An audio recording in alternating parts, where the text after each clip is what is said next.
subs, minus maybe like Little Nick, who's a complete fiend. But yeah, so I feel like you probably don't want to give them the opening. You probably just want to shellac them 2 games in a row. But I could see Crit picking Pudge just because I think he genuinely thinks it's good. Yeah, there's only a lot of 4-position players out there who can kind of probably give that elbow nudge to their captain, like, come on, just give me this. I'm feeling it right now. Come on. And they're like, fine. We have the game on win. Why not? They're not playing the cut. Did I say the cut? Who said the cut? No, I said a team, like when they played a team like the cut, they messed around and they picked the Pudge. But if they're playing at Sad Boys, it's like, well, dude, this is Fear. This is a TI winner. Like, do we really want to fuck around with this guy? I don't know. It's like Fear versus Scourge McDuck. Yeah. Like, one guy's a TI winner, the other guy's like an up-and-comer.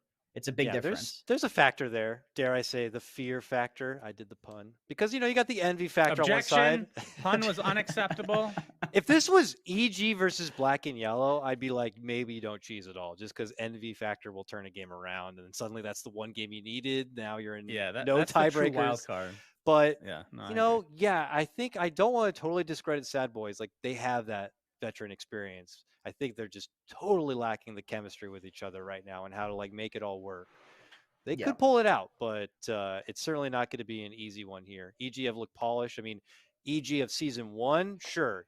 Ice just joins the team, crits on ping, and they're still trying to figure themselves out. There's opportunity there, but now you're looking at an EG who've been together all season 1. They went to the major. They've been back. They have crit in the States now on low ping, playing in the same rooftop as far as I know with Abed and Ice. Like, this is as good of EG remote you're going to get. I mean, it makes me incredibly excited to see them play the likes of your Quincy Cruz and Undyings for sure. But, as Jenkins. No, okay. What? I have something that's going to age me quite well here. Another tangent as usual. Jenkins, would you rather be, you have to choose one. Okay. Would you rather be an HPB or an LPB? What does that mean? Did you say Chris Pringles, Dakota? There was a Chris. It's not that. It's not that big of a tangent. Just what's an HPB or an LPB? Dakota, do you know what that means? Are you old enough?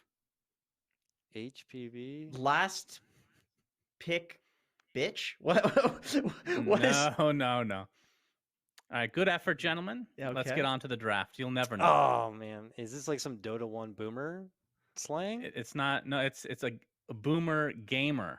Just in general, it's a gamer term. I'm pretty good with my Dota boomer stuff, but a general gamer boomer, we'll see. I'll have to learn the secret of that one. We do have our draft underway, and look at this. Sad Boy still putting priority on a Beastmaster ban. Even with that nerf, they still feel like it could be potential for problems. That's weird. Just get rid of it. So it was nerfed from 40 damage on the axes to 30 to 0. It gets no additional damage, and that's just the cooldown. I can't see that. I mean, if you get enough stacks, sure, it can still be really good, but I don't know. There's no way that's a first pick anymore, I don't think. Already, look at EG bans. This seems like all Abed bans, right? Like, get rid of the Nyx, get rid of the Lion, get rid of Control and Lockdown and CC so that he could pick something like a Void or a Storm or a Puck. They really just go with the first round Puck, yeah. I mean, Abed just pick Abed's hero, boys. That's all we got to do. He's the Puck. He really does feel like the Puck right now, and I don't think it was nerfed anywhere near enough, honestly. The snap damage on Coil doesn't really matter. That got nerfed because you're not really snapping Coil, and if you are snapping Coil, you're getting stunned and probably dying anyway. And the cooldown was only nerfed by like 5. It got nerfed by like 10 seconds at level 1, then 5 seconds. So it's really not that significant. It's still a low cooldown, 80 seconds. I saw this shatter. Wow. Can you confirm, Jenkins, you are drinking Windex? I just want to make sure that they know. It's makes sense on a lot. Half and half Windex and Lysol. It's really good. This indicates that Sad Boys has some lineup in mind, because I feel like picking Pango into Puck is just awful, just absolutely horrendously awful. Yeah. Probably will be a position 4, but still virtually unplayable especially against somebody like Abed. Well, to be fair, with the Pango shard, maybe that's the line of reasoning that if they throw this on a core Pango, he gets the shard at 20 minutes, and then you're only feeding to Coil for about 16 minutes instead of 20 minutes in the game. Wow, that's very nice. Yeah, very convincing stuff. Very good. All right, what's our best option to pair with the Pango in the early part of the draft on this one? You only know you're going against the puck, likely the Abed puck. So you best prepare, and they get the next best CC option. Rasta mid, here we go. Oh, boy. Here we go, gentlemen. This is what they need. Ryoya, get ready. I've never seen him touch this hero in his life. He does not bother with playing support heroes. I mean, if he had say, and you know you're going against the puck, like what are your best options? I mean, is DK not the good option anymore? Is he something that they could pull out, or is it just try to match even with the spirit grab of the likes? I'm not sure. Isn't Ember okay against puck in lane? I think it's better It's a now way to prevent because the shield got buffed, and I think it's hard for puck to break the shield. You have to max the Q and the W. But I think also I think Ember can break the coil easier now because he's got a lot more damage reduction on his shield. So he can break in puck coil damage got nerfed. So you can break the coil and still keep the shield pretty consistently. So yeah, it's definitely better than it was before. All right. Well, because he's out there and available, Warlock's going to get snagged up from EG, and something that Fly is going to play. I mean, you can't blame Warlock sadboys. They had to pick the likes of Shaman. They needed more control. You know, they couldn't just take the Warlock for themselves. So EG just kind of have that drafting advantage, knowing that sadboys are going to be forced to ban out something like the Broodmother. Beastmaster, I mean, I hope they don't go back and totally regret, handing that ban away. But maybe they just maybe know they didn't know that good. a patch came out that is actually possible. I would hope they do have the Shadow Shaman instant hex since the line was already banned for the puck, so that is something. The fact that Centaur wasn't picked or banned as of yet is kind of crazy, considering the priority that's hero had basically been a first pick for most teams, it feels like. But they have some plan with the Pango, so I'm interested to see what it is. I mean, we could see that come out for Ice, I imagine, the Centaur. Yeah, definitely not bad for them. With this Warlock puck, man, like it's such a pain in the ass dealing with this because you can't fight. Like basically, no matter what hero you get, you need to play to not take team fights until you have BKB. That's legitimately it. So like split pushing heroes are decent. Actually, Rasta's quite good, I would say, because you can threaten towers elsewhere. You just ignore wherever the Warlock is and threaten towers. He can also fight without any big cooldowns. Like Serpent Wards aren't that big of a deal for Rasta. They banned the Lycan. Bans. When they ban the Lycan, wow. What the hell is going on in these scrims that we do not know? Sadboys wants to pick something super beefy because they banned the Timber and Necro. True. So that's also Sven or something maybe. I'm surprised they didn't take the Timber themselves instead of the Pango. I mean, they definitely see something in this Pango. It could be a comfort thing, but yeah. I actually like the idea of a Sven just because think about this.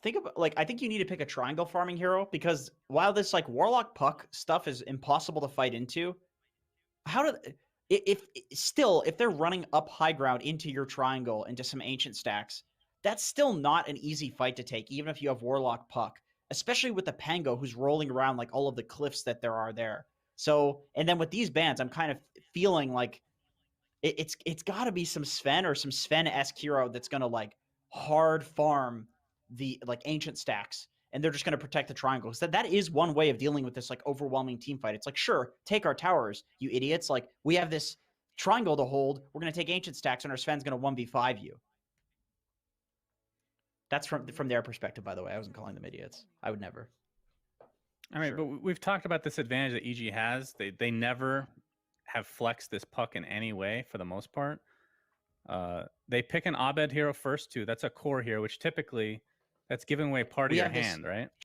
But the fact that he's won every lane basically when he plays this hero, that gives them an extreme advantage in the drafting stage because now you don't know who the position 4 is going to be, right? And then Sadboys comes out, and this is almost certainly their 5 and their 4 because Pango is 3 is just pretty pathetic. I think one of the worst laners in the game. I do agree with that. Disagree? You said?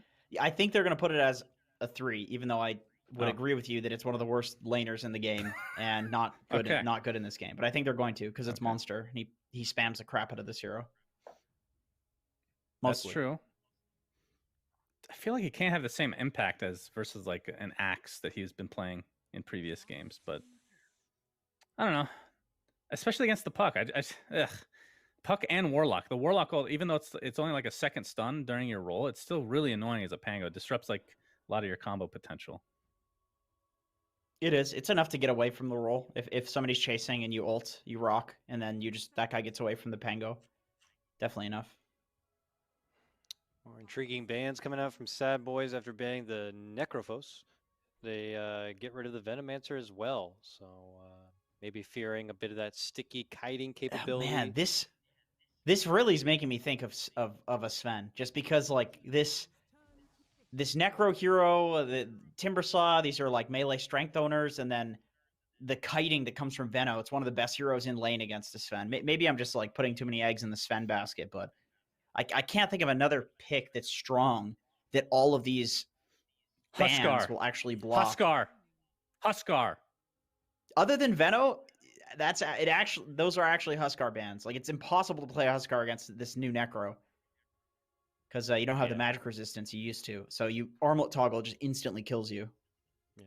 They may just end up getting a jug or something like that. But yeah, you're absolutely right. Yeah, that would make no sense. But no, I agree. Yeah, I think it's got to be a strength position 1 based on these bans, or else they don't make no sense. It definitely says, please don't kite the shit. What about wait? What about Chaos Knight? Oh boy. Oh, Chaos Knight. Yeah, we've only seen him banned. Haven't really seen him picked, and it's been a intriguing role identifier at that.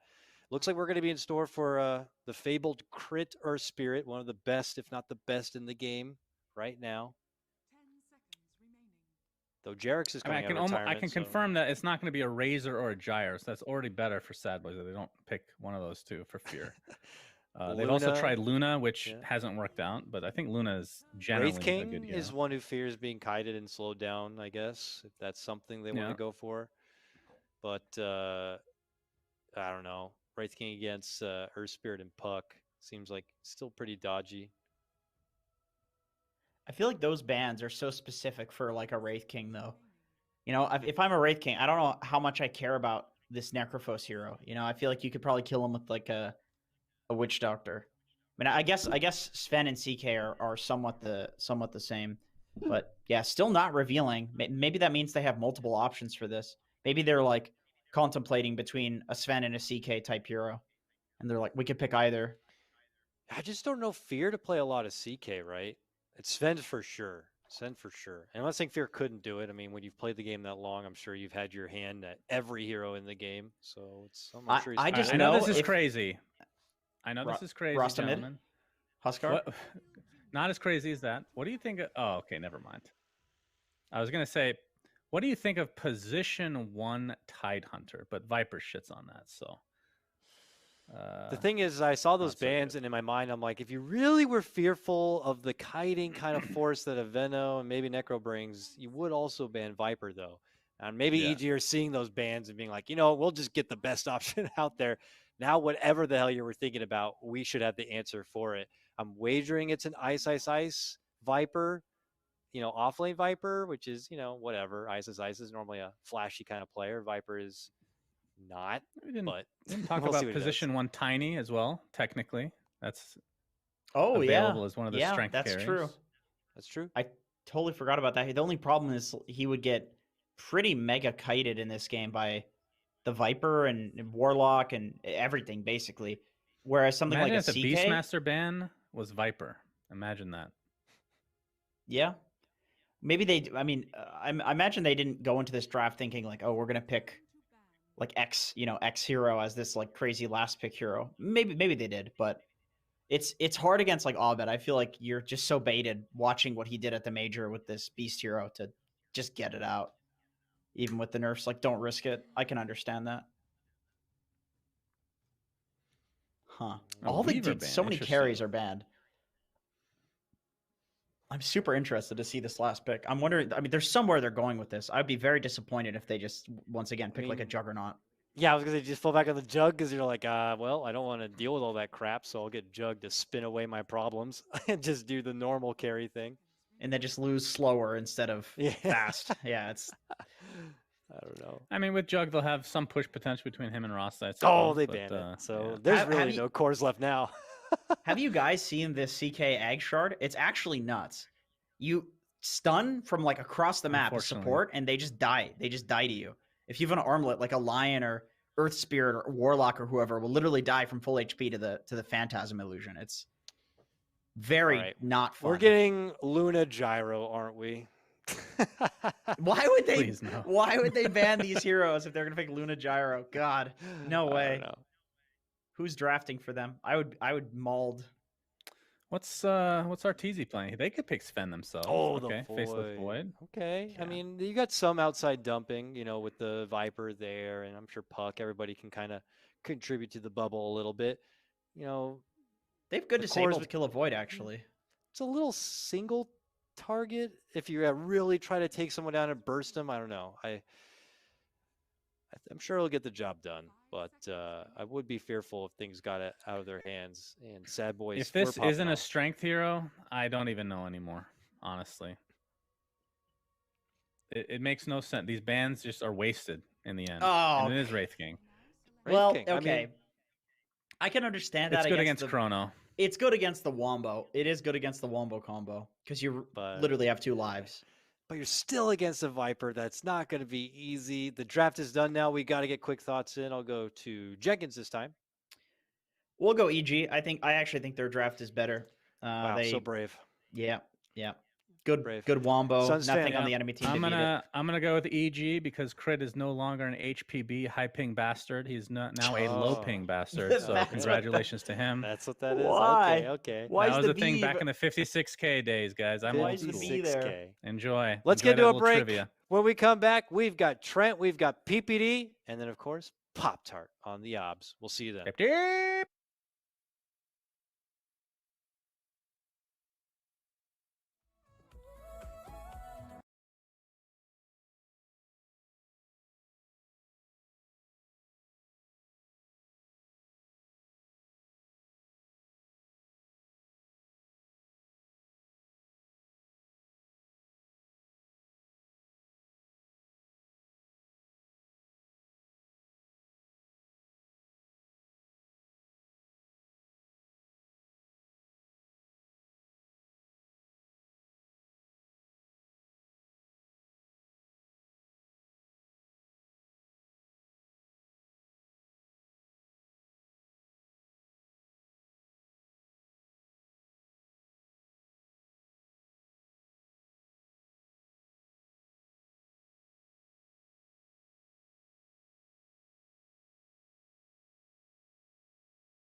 Hello, everybody, and welcome to Sad Boys versus EG. A couple Sad Boys here to watch with you. Wow, Peter, oh my God, that is one fresh-looking camera over there. You're putting me to shame. Yeah, damn.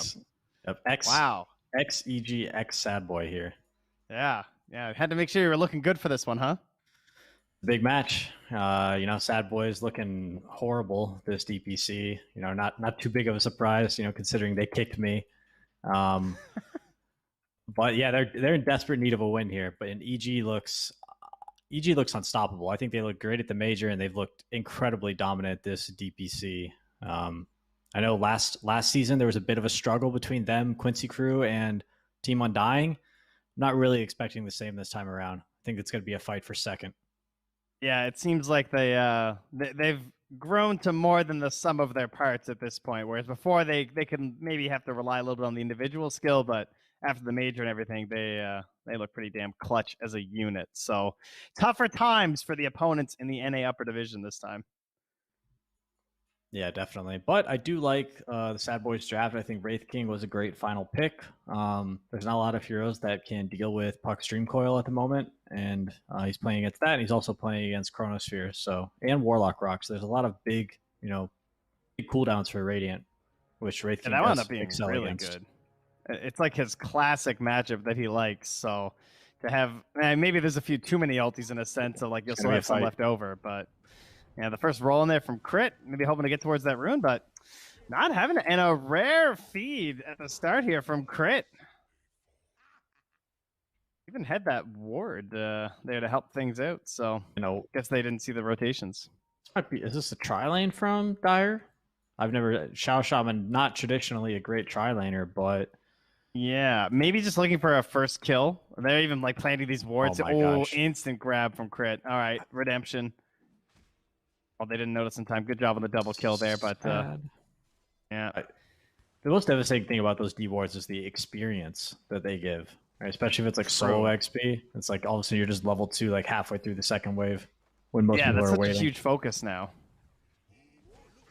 Oh, nice save with the stun. What? That bounce, my god, it got the distance there. That was ridiculous. It's a nice one. With the Nether Toxin here, this is more of your... it's actually doing a ton of damage to Fear. So I was thinking like usually you go for the Q or the... Yeah. Sometimes you can go Corrosive at 1 just for the harass if they click you. Another roll-in from Crit. He's a little spell happy in the early game here. Still not quite level 2 though. So they can't commit for anything much larger at the moment. Ice is going to grab the wave and pull to the side there. We saw earlier, of course, Crit, one of the most experienced Earth Spirit players around. Thank you, Knoxville, who's joined us on the stats.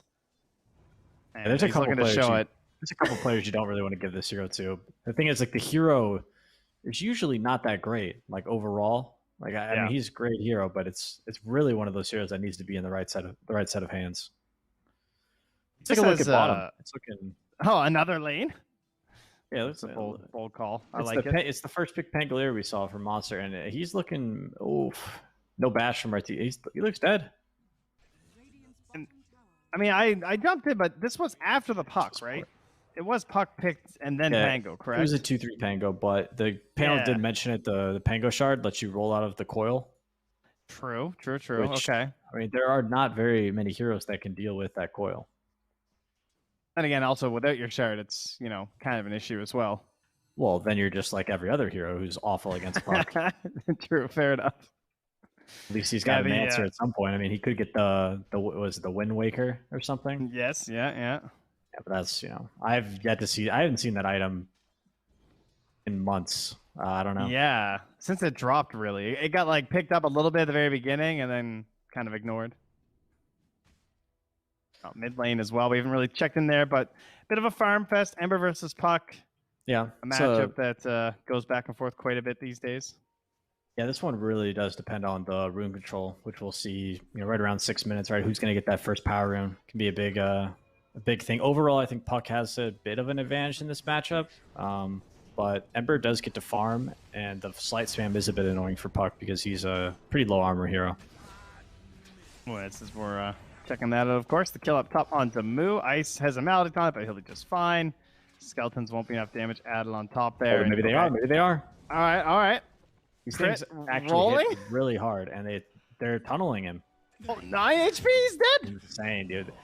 I've seen so many people die to these skeletons. Like, they're so fast, they attack incredibly quickly, and they do 34 damage a hit. I mean, before armor, of course, but it is a ton of damage. And like a level 4 Treant.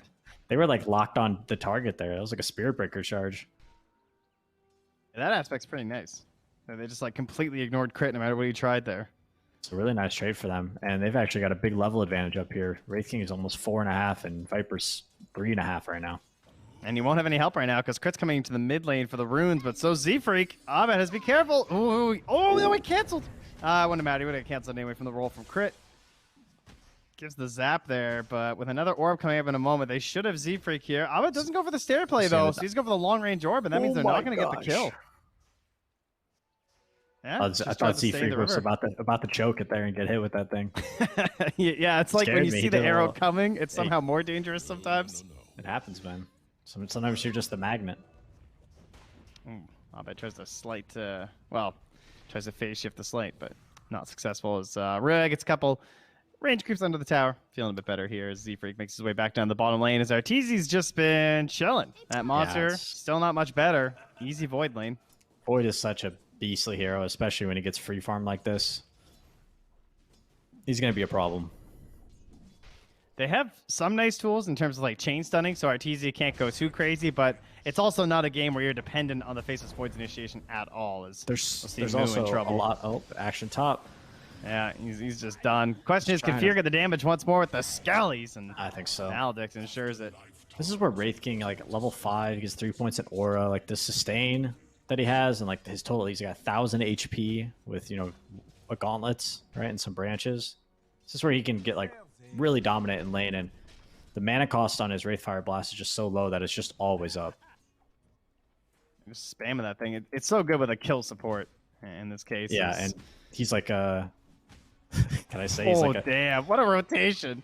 Dead Ice comes in for the bottle fill and the attempted kill with the coil. He's still holding the bottle of Abed, actually. He's dead. Abed's maybe dead? Yeah, unless he has some Nah. crazy... Oh, he does Not the drop with the Fairy Fire? There's not a lot of Maledict damage, and he can phase Yeah. shift, so he's good. But Ice is having a horrible game. But so is Monster, so... a little bit even, but I think the Pangolier comes back more because he's got the team fight. Whereas Viper is like, you know, what is he going to do with no lane? Yeah, now Roya might get a little bonus here. Z-Freak's on the chase down. They already used the shackles, though, and they couldn't quite catch in time. The heal dissuades them away, but yeah. Oh, well, crit up top. Now the recovery, perhaps, of the lane. Wolfier need to skill the ulti.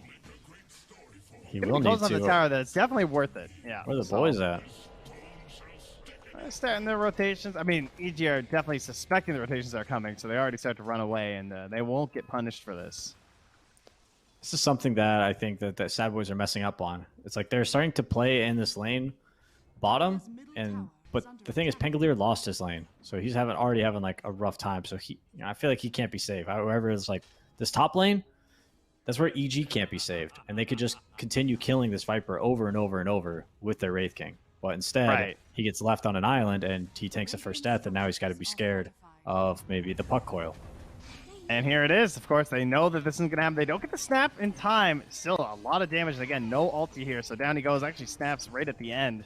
Now the damage into Moo, too. Likely to fall. Some vengeance onto Crit, but it's a 2-for-1. And yeah, sadboys get punished for choosing to try and help their weak lane rather than try and play with their strong hero and propel Fear a bit further in this game.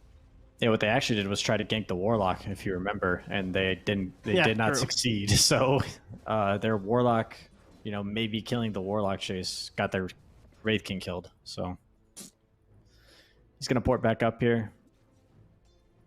Lane isn't over.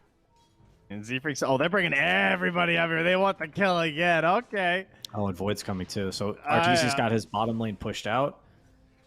You see, it's like all the way at the tower. They have no idea this is happening, but Fear, just start backing away. There's the slow.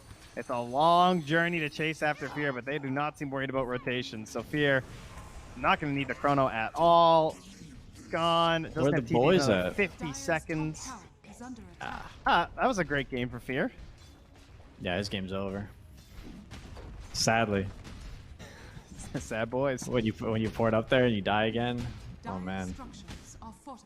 Well, Monster just quiet on the comms right now as he farms up some waves, just hoping to not get called anywhere. Trying to catch up his own game. Does finally now have level 6.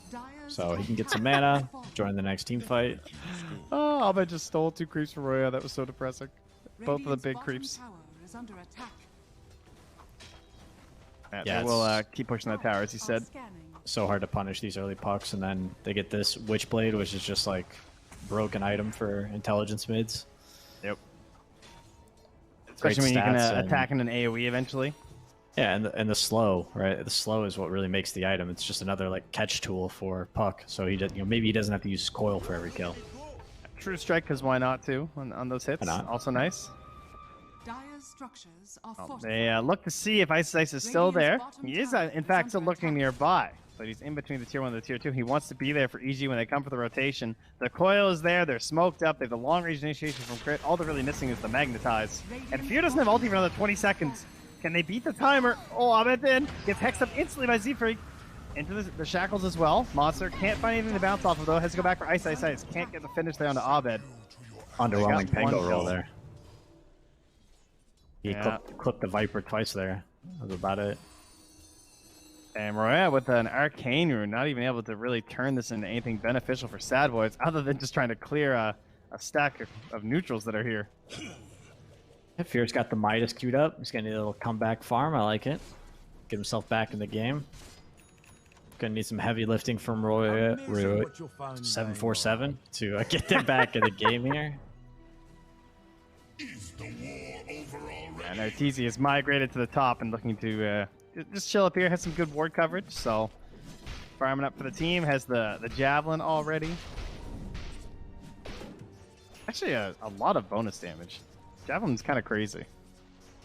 It's a nice farming tool. It's one of the, it's a very popular farming item for carriers, right? Maelstrom. Yeah. Good wave clear, good build-up components. Who doesn't like more damage? Abed, catapult full HP as they move in. They have the coverage from the golem here as well for Fly, but there are a lot of heroes grouped up here from sadboys. 4 of the 5 as Fear continues to farm. He's just trying to draw some attention. Dire maybe overreacting a bit to this catapult. But oh man, Fear's getting targeted again. Yeah, and they're trying the same on Arteezy, but he has that OBS. Skids the rotation in here, so there's no way he should be dying. Void is just such a hard gank, right? Like, max time walk, 6-second CD, resets his HP. Really, really good hero right now. Yeah, they're baiting too, so they know they're here. Arteezy's now like, yes, I know your Shadow Shaman's nearby. Gotta pretend like I don't know all this from the ward up ahead.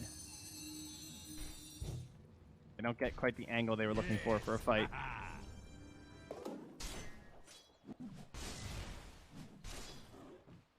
Dire's bottom tower is IG still farming, almost Witchblade completed for Puck. That's a nice early timing for him. But I think EG is just kind of setting up to play the farm game here. Their Void's already a bit ahead of the Wraith King, so they can kind of just say, hey, get your farming item earlier, hit your timings earlier than Wraith King, and then we'll make it happen, maybe with Puck Blink or something. Close to something there mid. A little half jump on the ice, just a slight Ebola, a smoke towards crit. Oh, a haste rune. That can set things off. Of course he gets it with the puck, but now the golem comes out. The fatal bombs onto, I think, 3 or 4 of them right there. Monster Leaves gets the ulti off. Now trying to chase down crit. See if they can find something for the team's Abed. He still hates it. Of course he goes in for the boundary rune. Why not? Gets the coil onto 3 as well. Flies golem is just in the middle, cracking some skulls here. Smacks down the channeling witch doctor. 3 heroes gone as he comes in. Doesn't even want to use the chrono as he already has the time dilation, so delaying the potential jump from Monster means they're going to get to keep the big ulti for themselves, and Fear unable to get involved in this one for the squad. Yeah, he's Wraith King is a very slow hero. He's he's got these skeletons that can help his team push towers and stuff, but he himself really wants to wait for usually like 1 or 2 items. And big items too, right? Like oftentimes he gets Radiance. This game he's trying to do Midas into Armlet, so I think he can. Maybe he's feeling he needs to like get involved, right? For these tier 2 tower defenses or something. Because things aren't going their way, but they're not too far down. No, it's definitely not a massive disaster or anything here. Yeah, it's a 3k lead, but perhaps you can find a punish when some of these ultis are down. Coil still, even with the nerfs, obviously a rather quick one, but the golem. That's the timing you're looking for, which is what's kind of nice about saving the chrono there, is now they still have that as a threat. As they do start jumping onto Arteezy, nice yeah, chrono. he just drops it. Has that ward vision again, still helping out, but gets disarmed. Good save from Monster. Abed. Well, Tease actually does jump in, but doesn't have the coil for another 5 seconds, so not able to kick anything off here for the team, and now they're truly out of the cooldowns. Yep, just for a little bit, but do they have the damage to really make anything happen? Like we mentioned, Wraith King really isn't at his timing, so it'd be more so like a 4v4, because I doubt Void would show up unless it looks really juicy. And you look at these 2 offlaners that had relatively rough times, Monster and Icy Sice. Icy Sice went right for the boots of travel afterward. I break the smoke over here. Yeah. They've had a very good sense of, the silence. Okay, make sure he's not going to get caught out there. Very good. Seafreak is still smoked up, and they have that ward, but he's not going anywhere too crazy. He drops a sentry to make sure he's not going to get scheduled on the way out of here. His own smoke fades. Yeah, so this and he's just going to lurk around. This is the Puck build that's where it's like, even if you have counters to Puck, this is why this hero is so strong. You just go Treads plus Witchblade, and if the Rasta hexes you or shackles you, you've still got like a decent amount of HP to survive. And then you'll have an Earth Spirit to cancel shackles, or a Warlock Rock, or Void Chrono, or whatever. And you're just, nobody can get near you, because if you get coiled, the rest of your team better be with you, or you're just gonna die. I mean, they camped the high ground for a long time, and they just guarantee it with the ult. You knew on the mid lane at the same time they're gonna drop the coil onto Roya. So I'm trade for a trade. Is under attack. You okay with that? Spells used again. Radiant's But bottom tower nothing is really under tilting the attack. favor back towards Sad Boys. Yeah, Ice is just playing like his lane didn't necessarily go his way, so I think he's just kind of in like I'm gonna deal with the wave that nobody else wants to deal with. This is so depressing to see him just get like kicked in with the time dilation as a Pango, because you're clearing these waves under tower with your escape spell. So you get caught, and there's really nothing you can do. And now Crit, he wants the and one here from the foul line, but Moo's gonna try and lurk his way back to the place. Leave me alone. I'm just a 5. Oh, he missed to the high it. ground, the heal. It actually succeeds. He's living. Bit of a misplay there by Abed, but it happens. Even to Abed. Yeah, I mean, panel was going on about how he was the best puck in the world, right? Dire's structures Abed, are I fortified. believe, now, after that, so. And Z-Freak's right back to his little home here, hoping for another pickoff, maybe. To With Mother's Roshan we Peak Vision go. down. Ah, yes, the classic. 15-5 in Arteezy's last 20 Void games. Dire's top tower is under attack. Picking some quality Void matches, perhaps, not the early Voids. When it's a little bit later in the draft, and you think like, oh yeah, this is a quality team fight game. This hero is, he comes in and out of metas, but right now I think he's certainly in, and he just gives your team such great team fight, and he himself is so difficult to kill. I also think that his Ag Shard is very good, Yes. and I think that's a really important component of your carry this patch, is that can you make the Ag Shard useful, because when you do get that second Roche, you get so much from it. Right. That's supposed to be the time where you basically win the game, it feels like. Or at least you take such an advantage that the enemy has to either make like crazy good plays, or you got to really screw up. You either go high ground or you get up like 40k gold. Yeah. Take your pick. For now, it's gold that has been going EG's way, but it's not accelerating at any crazy rate. I'll say Sadboys have done a fairly good job, considering how this game has felt, to keep it this even. And Fear now, Midas, Armlet, he's heading towards the Halberd too to help out. Yeah. That's why you need to be really careful about when you do Roshan. And sometimes, like, even if Roshan is free, there may have been like a better play for you on the map. Because when they went to go Roche, they basically gave like the mid and the bottom lane and all of those jungle creeps to Sad Boys for free. So they could spread their heroes out and really just maximize where, before EG went to Roche, Sad Boys were scared of dying everywhere on the map. Yeah, look at this though. Teasing a high ground. I mean, they want to bring them back because Z-Freak's also pressuring their bottom, and they don't want some like lame snake damage on their tier 3 at this point. They want to see Wraith King, but I don't think Fear is going to go back. And they will send back Arteezy though, just right in the face of the creep. So They're pinging Z-Freak's bottom. back. Is this a smoke move? Are we going out here? No way. I mean, he TP'd bottom with the Aegis would be my only reasoning. Oh, you mean EG could smoke? No, Sad Boys, because like Arteezy TP'd to the bottom tier 3 in vision. Like the whole time he was TPing, he was onto creep. So like theoretically, if you're Sad Boys, it might be a chance to try and catch some of the EG heroes without their Aegis. Know what I'm saying? Or you don't like it. You're not into that play. No, I just think they just need to chill for the Aegis, and they're still waiting for, I don't know, items, I guess. Ember Spirit BKB. Items are good. There's just not really like a lot of great items. They do have Blink Dagger on Pangolier now, so that's something. Aether Lens on Shadow Shaman. They're getting stronger. There is the smoke indeed from EG now. Dissipating. They don't find anything on their own hunt. Just get back over into Sad Boys territory and try and take up some of the farming space that they're after as well. Yep, now that they've got the Aegis, they can flip the map, take over the mid and the bottom lane, and clean up the rest of these towers. Fear doing the right thing, going in and pushing the top lane. The best thing that they can do is kind of pressure this top lane, force EG to come back, but I bet EG is probably going to try and force Fear to come back by hitting high ground on bottom once again. Yeah, and this is a great play from Roy in the mid lane, pulling that creep wave way off to the side. As long as he doesn't get punished for it, and Abed, he's in here teasing a bit. Doesn't want to drop the coil. He's not convinced he'll get the kill. Yeah, But not enough he's- backup.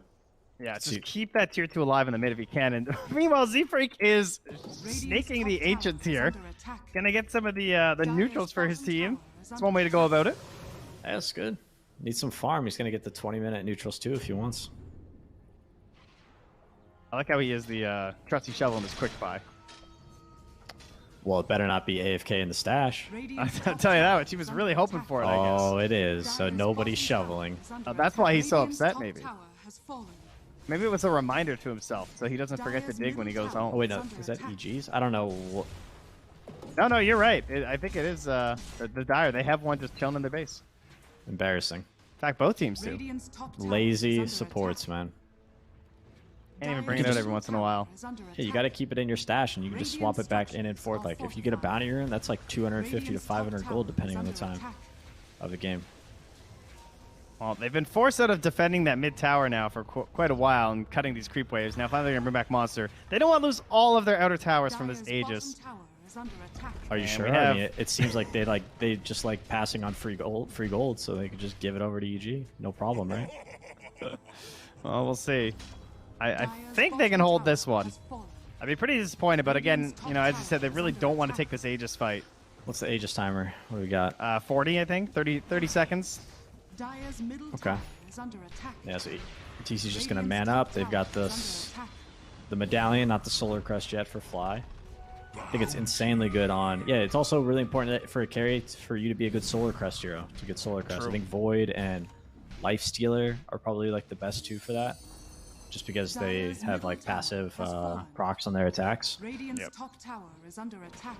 The Solar Crest also busted, cheap item right now. Yeah, it's also a requirement for your support. Make sure you just at least buy the damn thing. Unfortunately, 5 positions this patch, we have been delegated the Solar Crest rush. True. Sometimes the offlaner will get it depending on their hero, but unfortunately, it's you know, it used to be Glimmer Cape. I used to have the choice, right? Maybe I want to go to Glimmer Cape, maybe I want to go Force Staff, maybe I'll get my Ag Shard. But nah, this patch, you got to get the Solar Crest, all right? Oh, well, this is kind of a good item. It's a bit of a feel-good item, but I mean, the Glimmer is nice for self-preservation, that's for sure. Solar Crest and Sentry Wards, that's pretty much what you are as a position 5 this patch. Well, the Sentries so far this game been pretty good. Vision for EG, a little bit limited on their own side of the map, of course, since they've been spending the vast majority over on the Dire. And right now, sadboys are smoking through some wards. They have a little bit of time left. There comes Abed. Blink's right in the middle of them. Can he get out of this one? Has a waning rift. No orb available. Stun, no! Oh, the jaunt. Just in time. Now they're caught in no man's land. What do we do, guys? All right. Turtle. Find out how we're going to fight this. They said in fear. He's got that big ulti trying to tank up some of the damage to the Chrono way into the back. Like, what a play from Arteezy. That actually worked out incredibly well. It looked a little lucky. It was pretty glorious, I have to say. Nice Chrono. What a disaster of a team fight for Dire. At this point, it's just the mop and bucket. Damn, that was a sick Chrono. Did he have wards that I'm missing here? He had the, they oh yeah, he placed it down. I see it. When crit went in, he placed down that ward. Very nice. All right, so we can just give the credit to crit then. Yeah, it was crit's Chrono. He has RTZ shared control. Yeah. Sick Chrono crit. Well done. Oh man, keeping these together for so long on the side of sadboys, only for that to happen. Yeah, that botched puck initiation just kind of let them know exactly where they were. And EG, you know, very willing to take team fights with their lineup. They've got some big spells they're willing to throw out. Yeah, and they did not hold back at all. They dumped them completely on top of sadboys. Just click R. That's Dota, baby.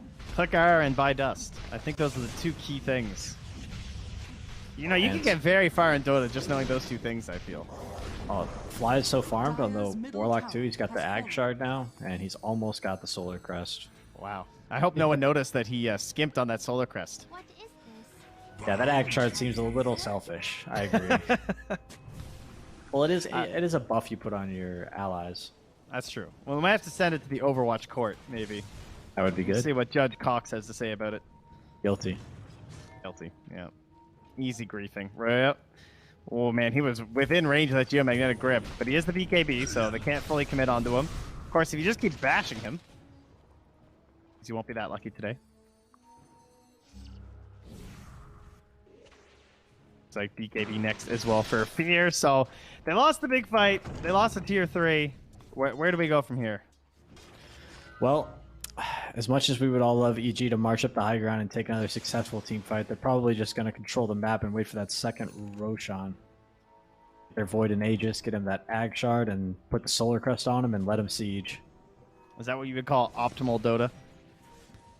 You know, I am a very cut and dry kind of a player. You know, I don't like to take big risks. I like to play by the book. You know, I like to get my wins legit. Oh, wow. Well said. Oh, rolling not quite far enough. It gets the silence there, so that's going to allow the BKB to come out from RTC, clean up Z-Freak. Roll through from Monster, gets the stun onto Abed, trying to keep this fight attainable for sadboys. There's a buyback from Z-Freak. Wants to rejoin this one as he TPs to the tier 3.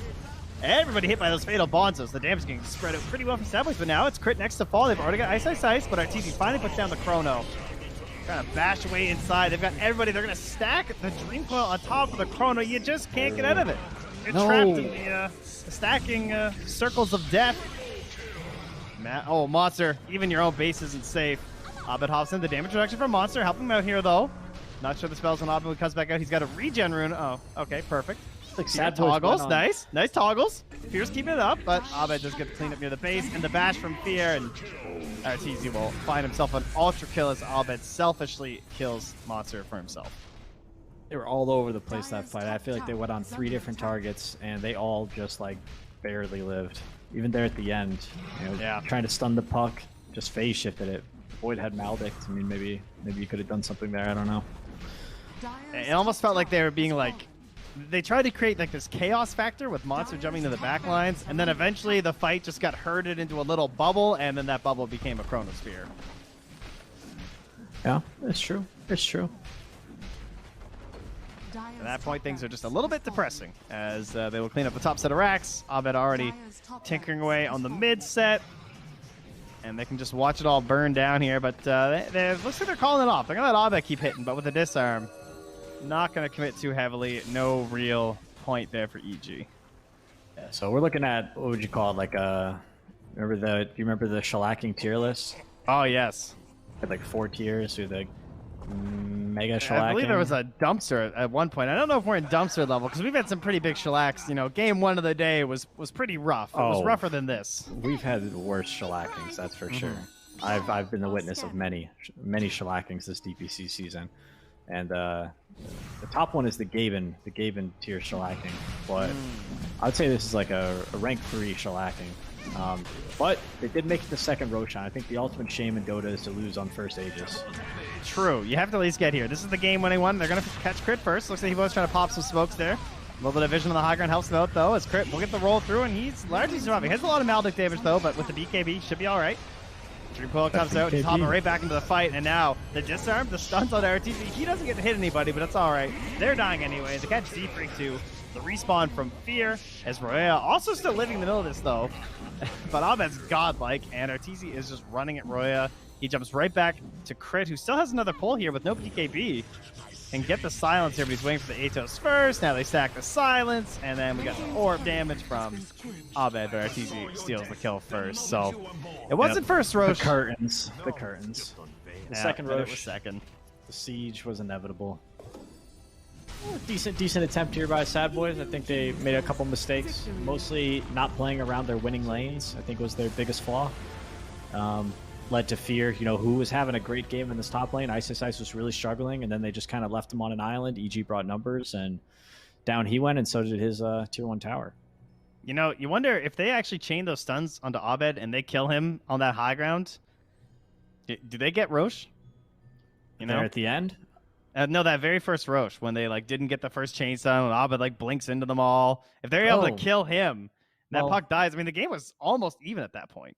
I don't know if they would have got Roche themselves, but that would have been pretty major. And it was, you know, the puck surviving and turning and getting off all his spells multiple times, and the team fight that happened after that, that was, you know, really the deciding factor.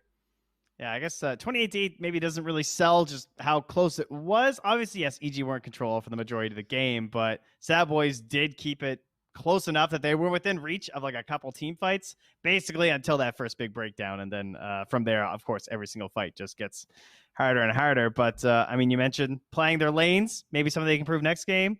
Anything else you thought about this one there, Peter? Or you think we should send it? Yeah, we could send it. I'd probably pass on this 2-3 Pangolier into Puck. Maybe even just ban Puck. I mean, it's pretty good advice versus Abed. What hero is scarier for Abed than Puck? I don't know. You know they're just going to pick Storm anyway afterwards, so perhaps that's what we'll see next. As the Maybe. panel, we'll watch it all for all you fine folks after this break.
What's up? Welcome back, ladies and gentlemen. NA DPC action to continue here is game number 1 in the books now. It's Evil Geniuses who get the win against Sad Boys. I'm back with Jenkins.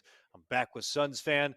Bit of a beatdown, possibly worthy of a shellacking tier here, maybe Suns fan, but Sad Boys, you know, I like the mantra that PPD had put down. If it was the first Roche, that's when it's probably the game and level stuff.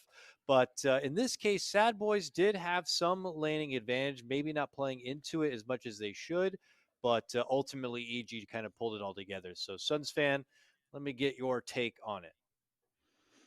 Yeah, Sad Boys, based on how they've played thus far, this was their best game. I mean, that's obviously not saying that much, but they looked better than they have. They lost the laning stage. They were down like 4 or 5K after. I mean, that's, again, they've been down double digits at that point for a lot of these games, but they weren't down too much by comparison. I thought Fear was farming pretty well. PPD brought up the fact that he was kind of left alone on an island in the top lane that kind of resulted in a bit of a snowballing nature for EG.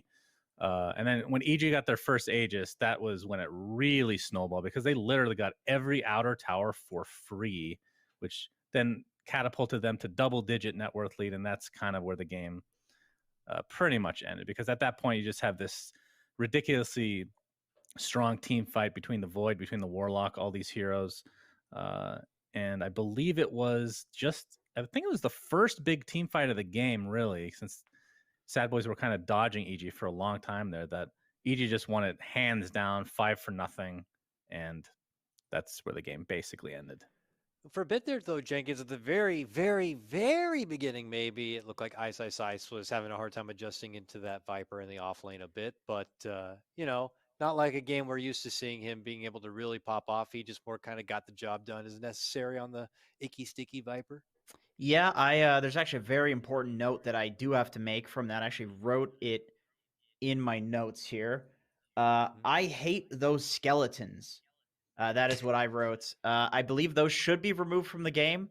I have died many times after Wraith King is not even concerned about me because those little bastards chase you forever. They don't re-aggro on anything else. They do like 30 points of damage. So two of them hits as hard as like a hero at that point in the game. He actually died to the skeletons, and Crit was trying to body block them, but their little models are too small to body block. So it's just the most bullshit thing in Dota. And so because of this, I would like to propose something to you, gentlemen, a change to the shellacking tier list. I would like to add a tier between mega shellacking and monumental shellacking, and I would like to call it Wraith King's ghostly anus level shellacking, and I believe that's where this game has fallen into. Maybe veto the last line. I don't know how many times we're going to get off of that. My son might tune into the broadcast to see what Dad's all up to, and I don't know if we want him to learn Wraith King level shellacking. We'll just shorten it like we do. Dad, what's anus? I'm like, son. Well, it's a ghost. I mean, it's a ghost, so it's not as True.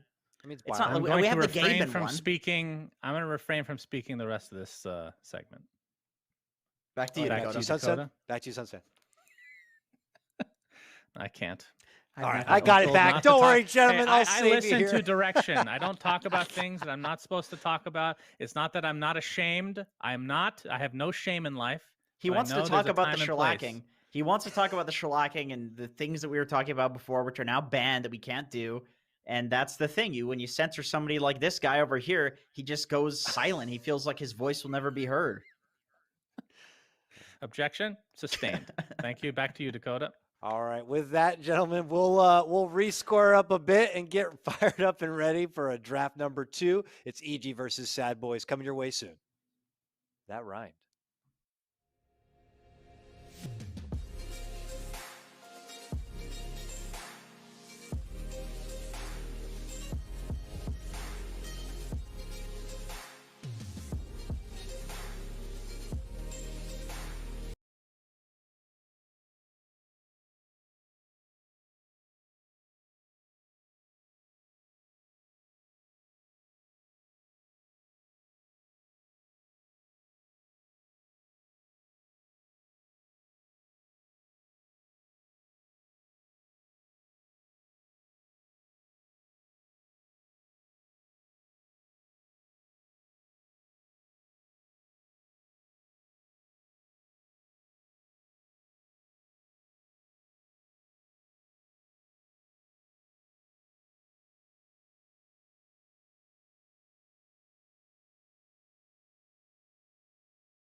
Welcome back, ladies and gentlemen. Here to get ready for game number 2 of Evil Geniuses versus Sad Boys for North American Dota Pro Circuit action. I'm back with Jenkins. I'm back with Suns fan. I got a very important matter to settle here.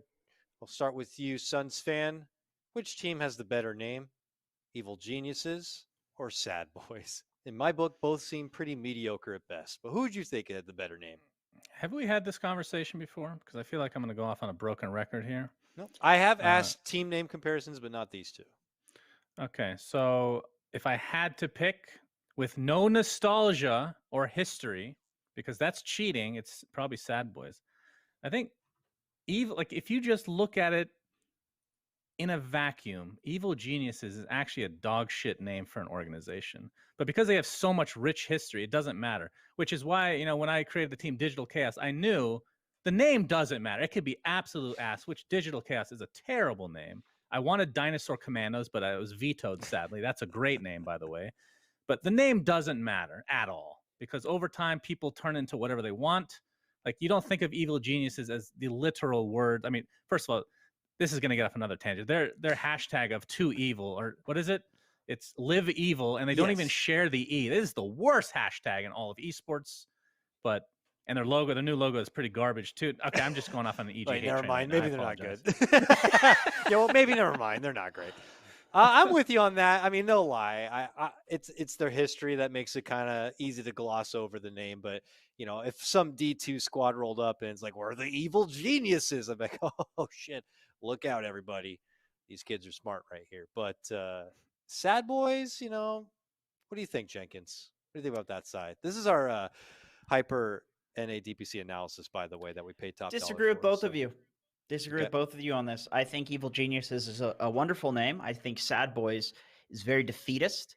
Oh, we're so sad. Why are you sad? Because you're losers? Because you're losing? Because are you toxic with each other? Are you depressed? You know, what's going on here, guys? Evil Geniuses, we're smart. We're smarter than you. We're going to beat you, and we're evil. So you have to look out for us. We're malicious. Nobody likes somebody directing any amount of malice towards them. So it gets under the skin. It got under your skin. You just said, you look at tier, if you saw that in tier 2, you go, what do these guys know? You know, kind of almost defensively. That's what they want. That's exactly what they want. It plays into the mind games. Whereas Sad Boys is like, oh, we're so weak. We suck. We're sad. All right, dude, go deprecate on a panel or something. Like, it'd be way better being a shitty analyst than playing professionally, guys. So I disagree with you guys. Was that a low shot at PPD? May have been. I don't know, but we'll let you guys square that one out later here as we await the That was draft not. to come. No. It's just a former No. Voice now. That was self-deprecating, for the record. Okay. I mean, we want to How go. could that be self-deprecating? You're not competing in DPC. Yeah, exactly. A shitty analyst. Yeah. Let's talk about that team name Leviathan if we want to really break it down. Oh, psych, that's a we don't good have That's to. a great That's name. a good name. I like I that know. name. Yeah, that's a good one. I Anything didn't relating have any to, judgment. I Tidehunter. just said let's open the discussion. Hey, Let's not that's forget. Get We've that got Yes. the Disney That's love Photoshop. Jenkins Disney version. Before and Photoshop. after addiction to Dota 2. That is what we can look at now. That is my I little used to brother. be a Lord. simple, innocent boy who loved to play the MOBAs. Good stuff. All right. Well, all seriousness, we do Yeah. have a draft number 2. Evil Genius is still looking Yeah. hot. Sad Boys mixing up the bans this time. Yeah. They've decided to not ban the Beastmaster this go I around. think they may have had time to read the patch notes and see the line about Beastmaster being deleted. So, What? oh, what the hell? God. It's a first pick hoodwink. It's not on EG side. Are the team names correct, by the way? Okay, because if you weren't here earlier today, we saw Quincy Crew dominate game 1. Game 2, they first pick the hoodwink to give to Mojo. By the way, the hoodwink is very skinny. I understand that. It's because of the overlay and how we have the new hero API in it. Whatever. Anyways, what the hell's going on, gentlemen? Have Sad Boys totally given up? Do they know a hoodwink strat that we don't know of? What's happening? This is good. I don't think even EG knows. That's the point, right? That's the literal purpose of picking this That's hero the first. point. Yeah, finally we're getting cheese. I mean, I feel like we ask for this every single goddamn week, and it never happens. It's always like, please pick Huskar, please pick Hoodwink, please pick Pudge. Then it never happens. It's always like the winning team that picks this stuff, and then the losing team that's expected to lose like is never cheesing. So this is great to see. it is unfortunate. I don't know if you guys have played this Hoodwinky against Timbersaw, but you throw a tree down to like attach him to it, and he just presses any of his buttons, and it's gone. So Yeah, not good. Wow. I feel like with second pick or with first pick, maybe you take the Timbersaw, and I'm sure Hoodwink would have been available for your. Maybe second Hoodwink picks would there. still be there for you if you wanted it, but yeah, I'm kind of with you on that. To just throw it out there, like I get it if you're this big team like Quincy trying to say something, like you're putting your cojones on the table, picking a first pick Hoodwink. You're putting your acorns on the Jenkins, table. Sorry, I don't know if you know this.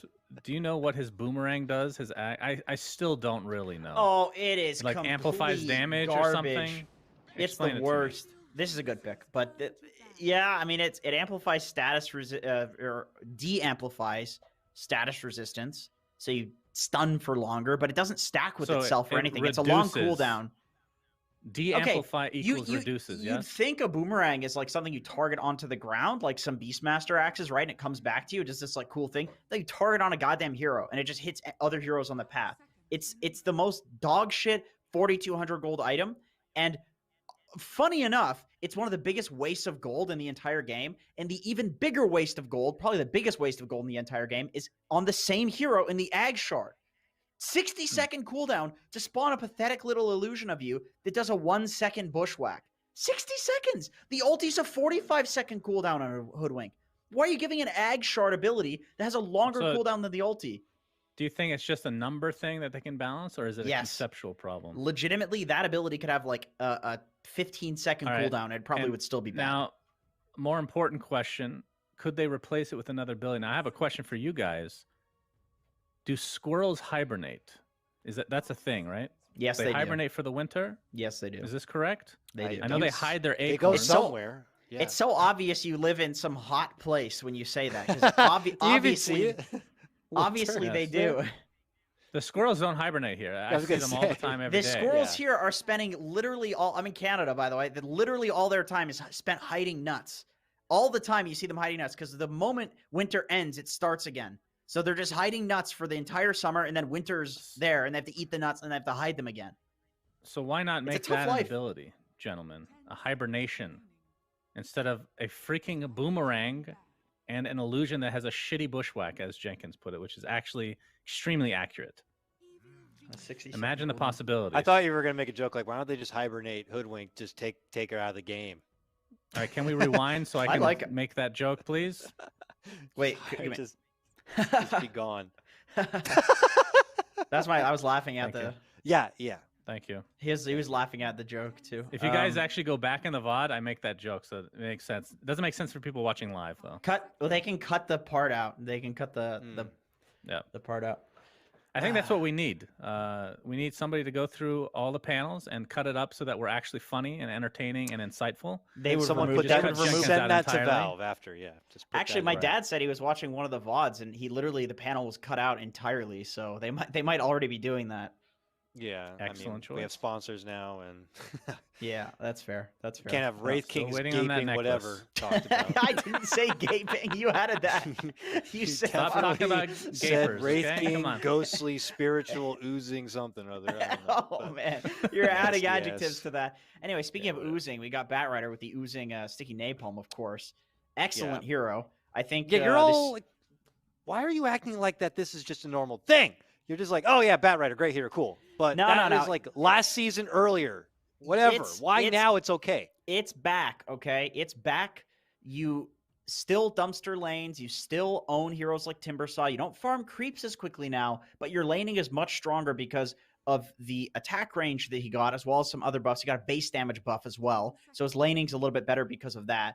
And so now you can CS in lane without just relying entirely on the napalm, because of course the creep damage got halved because his base damage is just good. It's like more like a regular hero. And then in the late game, it's still this Batrider with Boots of Travel running around lassoing people on like a 30-second cooldown with an Aghanim Scepter, that sort of thing. That's still decent. Anyway, all right. There's the counter. Paramedic. Oracle. Yep. Yeah. So that basically means it's not an offlane Batrider because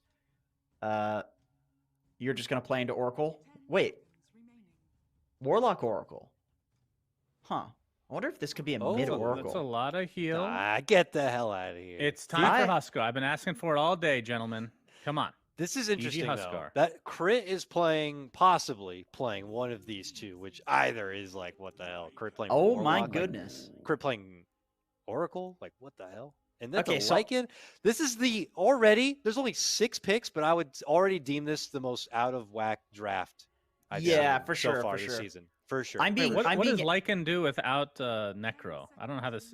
hero functions People now. would go for the. I don't But- even know what the hell it's called. That new one that has 2 Helm 2? ancients, but it's 6,000 gold. 6,000. I'm Mhm. not making that number up. That's literally what it costs. It's way what too is it expensive. It's like Uh, Horse of the Dominator or something. Horse of the Dominator. Helm of the. Oh, they renamed it. It's not Helm of the Dom 2, right? Yeah, I don't know. No, it's I don't not know Helm its new 2 name. anymore. I don't Gotta know. look this up. It I did bothers me that actually. the Helm of the icon Helm of is the weird, Overlord. too. Helm of the People go- Overlord. Oh, okay. Oh, Yeah, it's I'm like super Overwatch. intrigued, though. Oh. Because I you're did right, play it in Necrobook a is pub. gone, but EG did ban this Lycan in the last draft. So they obviously have some sort of intel. There may have been scrims with other teams pulling this type of thing out. It seems like, I'm seeing Peter on the side mention he has some ideas about it as well. But yeah, I am super intrigued. This just seems a bit out of left field for Sad Boys. They're just flipping Yeah. the pages back entirely on the meta. I think the build is definitely some armlet deso shit. That was what Lycans would do in the past prior to Necro getting like ultra buffed. I don't think playing with it. I tried the Helm Overlord thing. It's not even good when you get it because the cooldown on it's so long that like if your ancients die, you just have to wait for the next ancient to spawn. 2 ancients spawn. So you have like 2 minutes of waiting to get your units back. Whereas with Necro, it's just like you click the one button and it summons your guys that are strong. Like that's the thing people don't realize. The gold, I don't even care about the gold cost. Like Necro, you press it, you summon an army. Wolves, you press it, you summon an army. Helm of Dominator, Helm of Overlord. You actually have to go out and get the creeps. What if it spawned a random ancient instead of having to take one That over? would be what genuinely. That good? would be way better. That would be way better. Like I swear, you play this hero once, you go that item, and you realize like this is the problem with it over anything else. It's one of those weird things you don't notice until you play. And you're like, oh my god, I can't do this. We know that Valve watched these broadcasts, okay? Of course. And they're going to take a lot of these Unfortunately. ideas without giving any credit. But I just want to Obviously. this is going to happen. You get Helm of the Horse of the Overlord, whatever it's called. Instead of taking over the ancient, it spawns a random one, and there's a chance, because we like the chest in the game, a super rare chance to get a Prowler, which was deleted from the game. Okay, Wow. that is what we need in Dota. More RNG. Yeah, that I sounds. can't imagine how That sounds like too good. maybe also it could give like Invis reveal too, and then one of the creeps could have like a purge. That'd be pretty good, I think. Maybe a mana burn. If you get the Prowler, it comes with the invisibility detection. Of course. Yeah, that definitely wouldn't get removed in the next patch afterwards. Nope. Death Prophet, Well, more standard. Yeah. All right. It What goes is along with the siege. Arteezy hero going to be? I'm still intrigued Like by I who talked the about four Huskar. I know positions is. Huskar is like if he's picked, he's typically mid, right? And the reason I bring it is because Oracle and Warlock. It's so much healing for a Huskar. It actually sounds crazy, but against Lycan, you need like Ags on Huskar for that to be good because it taunts. But that just seems like the 3rd, 4th item for a hero like that. Probably won't see a Mimi Yeah. position 1, sadly. It's just like Void and what's the other cool hero right now everybody's playing? Oh, I just thought of it. Yeah, I don't know. Sven. Yep. No, it's- and it's- Luna is also It's not the good. trend Not good that was against the bat. Luna would be okay. I think the only concern is a little bit of like if Sad Boys does snowball, it's going to be hard to stop the sieges with these heroes. Like Timber is dealt with because of the Bat Rider and the Death Prophet to some degree, and the Warlock plus Oracle don't do anything to like DP Lycan. So some hero that can counter siege to some degree would be pretty nice here, I think. But Or we they can do still some just, like aggro stuff. We still just don't even know like who is playing the Hoodwink on Sad Boy's team, right? Hoodwinky? Who's playing this hero in the pubs right now? I think I would Is probably Z Freak.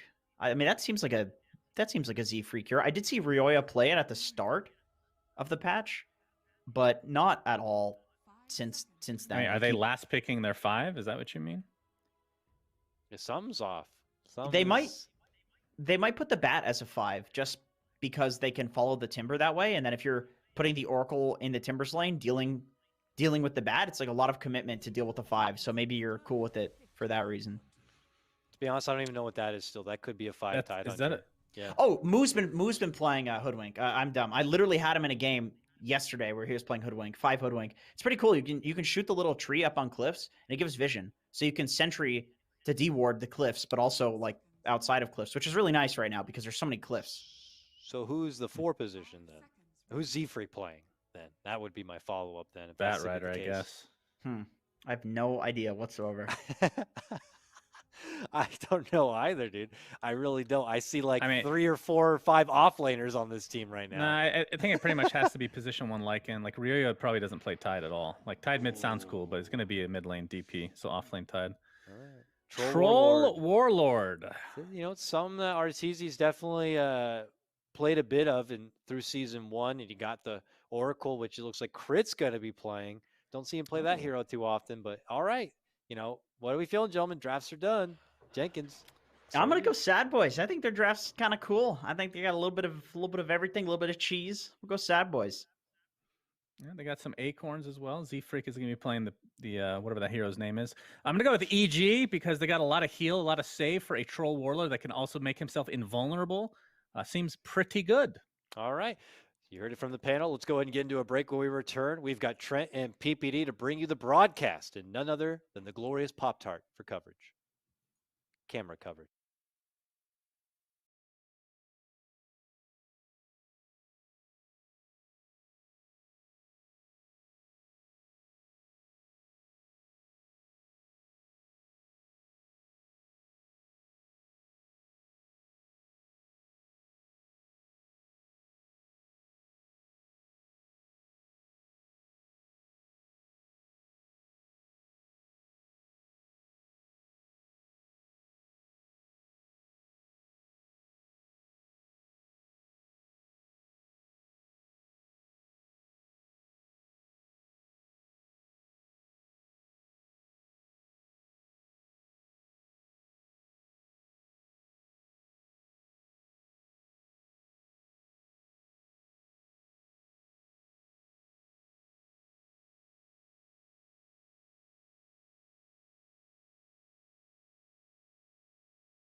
Hey, hello everybody, and welcome back to EG versus Sad Boys. It's game number 2. You've been hoodwinked.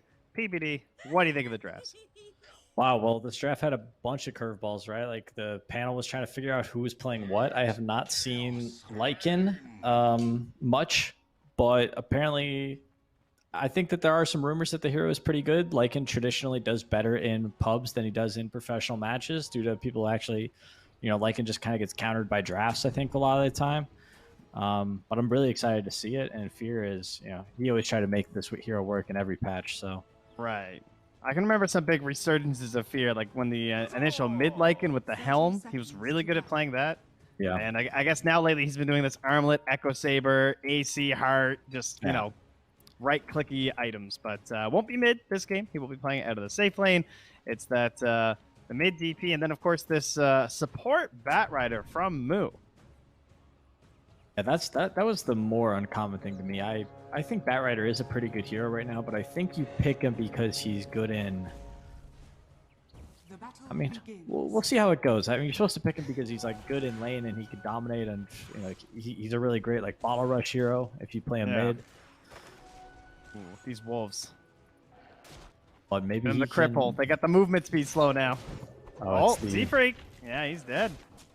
Crit again, feeding first blood. Unstoppable feeds from Crit. He's not dead yet. Wait, was that his Fairy Fire? Yeah, Crit used a Fairy Fire. Is that gonna work out for him? Nope. Yeah, that was and curious. They gave it to Fear. Oh, that was nice with the wolves.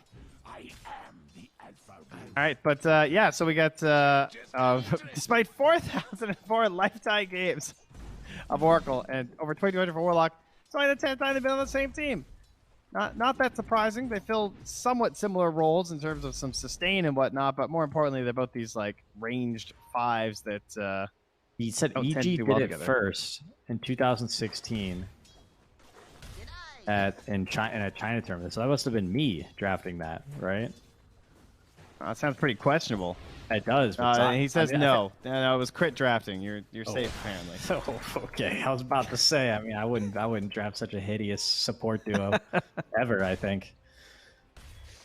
Well, you're safe apparently for now. But Yeah, I mean, it looks so incredibly questionable when I saw it come up in this draft. But yeah, EG has proven time and time again to be the better team. So, I do think they're probably going to end up winning. right. Yeah, and I'm thinking it's gonna hold them back or anything. And I mean, it might also be, of course, why this Bat Rider gets shifted to the 5 because they decide to answer with such a strong counterpoint. Okay. With the Oracle throwing off their own draft, and now Moo's like, well, I don't. Okay, fine. You guys want a cruddy support duo? I'll just play this as support. Yeah, I mean, well, I'm open-minded. We'll see how both sides work out, right? Not a big fan of the Bat 5, not a big fan of the Oracle Warlock support duo. But we'll see in action. It did lead to a very nice Lycan game. Two supports that you can just destroy. But they forgot to ban Troll, so that's kind of a problem, I think. Yeah, Troll definitely looks like a nice hero. It's the classic versus the Lycans, like the big AoE mischance is very nice versus him and all the units, right? Yeah, but there's not really a lot of units now, right? It's just him and the Wolves. True. I guess you don't have to worry about the Necros anymore. Although the Wolves are kind of nice with the slow now. I imagine the matchup's not as bad as it used to be because of that. Yes. Yeah. That's definitely true. Like you can And get... well, as expected, if he's not playing Puck, Abed's playing Storm Spirit. A wild assumption to make in the drafting phase versus Evil Geniuses right now. It's actually ridiculous. Imagine being like 11,000 MMR and you get to play 2 heroes in pro games. So all the practice was for us. Ice. Popped out. I can't blame you on that one because his HP went from about a half to 0 very quickly there. Does anybody pick this hero with the intent of like actually winning the game? I feel like people are still sort of just picking it for like the meme novelty factor. Everyone wants the Dat Dota tweet, you know? It's like, I saw the same exact game the other day. It was maybe it was Black and Yellow or Pentes or no, not them. That's Sad Boys. But I saw somebody else. They got destroyed game 1. Second game, the first pick Hoodwink. They're trying. Didn't go better. Oh, Z-Freak will do his best. I mean, he's got this Blight Stone, you know, a little bit of harass pokes onto the Warlock perhaps, but with that Death Fly gets all kinds of space for the pull. Ice is just bullying Monster. Yeah, If Ice's Ice wasn't annoying enough already as a Timber Saw, for some reason he now has heal in his lane too. I think I've played 1 Hoodwink game. Did you play this hero at all? No, I have not. I prefer Snapfire. Me too. Snap's like the first new hero in ages that I instantly was like, oh yeah, I'm going to play this hero a lot. Also, like, insanely OP right now. Nice. Yeah, it's really nice. Got some free MMR last night. Okay, gank on mid. Here we go. Coming. Here it is. Hoodwink gank. Boom. There it is. Ladies and gentlemen. No, he dragged the creep wave. Mid Oh, player's run, worst run enemy. Z-Freak. Dude, what are these creeps doing? Oh, no. They're good. They're good. Oh, that's it's actually kind of good. worked out, actually. Yep. He's gonna deny that way from Storm. Wow, Z-Freak's a god. What a genius pull. Oh, and he saw the ward. Insta sentry. Nice. Okay. Well, laning phase is looking okay for Dire once again. This Hoodwink is can only succeed accidentally, it would seem. He's already starting. He's like, yeah, he saw this. This is the worst thing when you stand here and you have to hit this so many times. 5 hits to deny your own obs. Yeah, it's so annoying. But well done. It's a bitter pill to swallow to just kill it like that, but it had to be done. Yeah, 5 players had to lose their dignity a long time ago. You know, when you just started pulling salves to your carry every game. Yeah, if you have any left, you're just not right for the role anymore.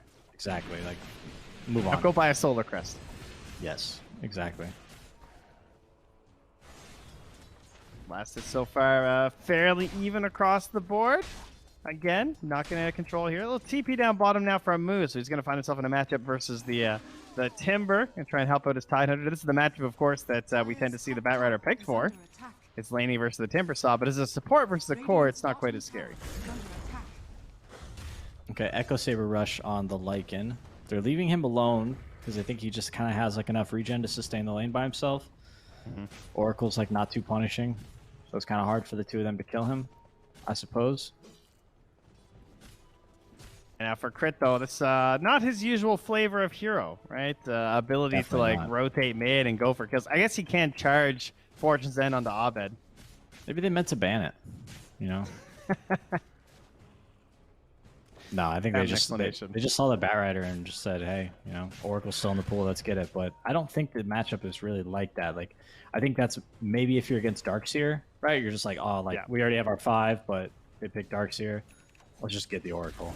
Let's just ruin his entire game. Exactly, yeah. But I don't think Batrider is the same. It doesn't work the same way. Oh, no. Now, I thought Moo came down here to help, but now it's just turning into a 2v1 situation. Oh, no, it's a double feed.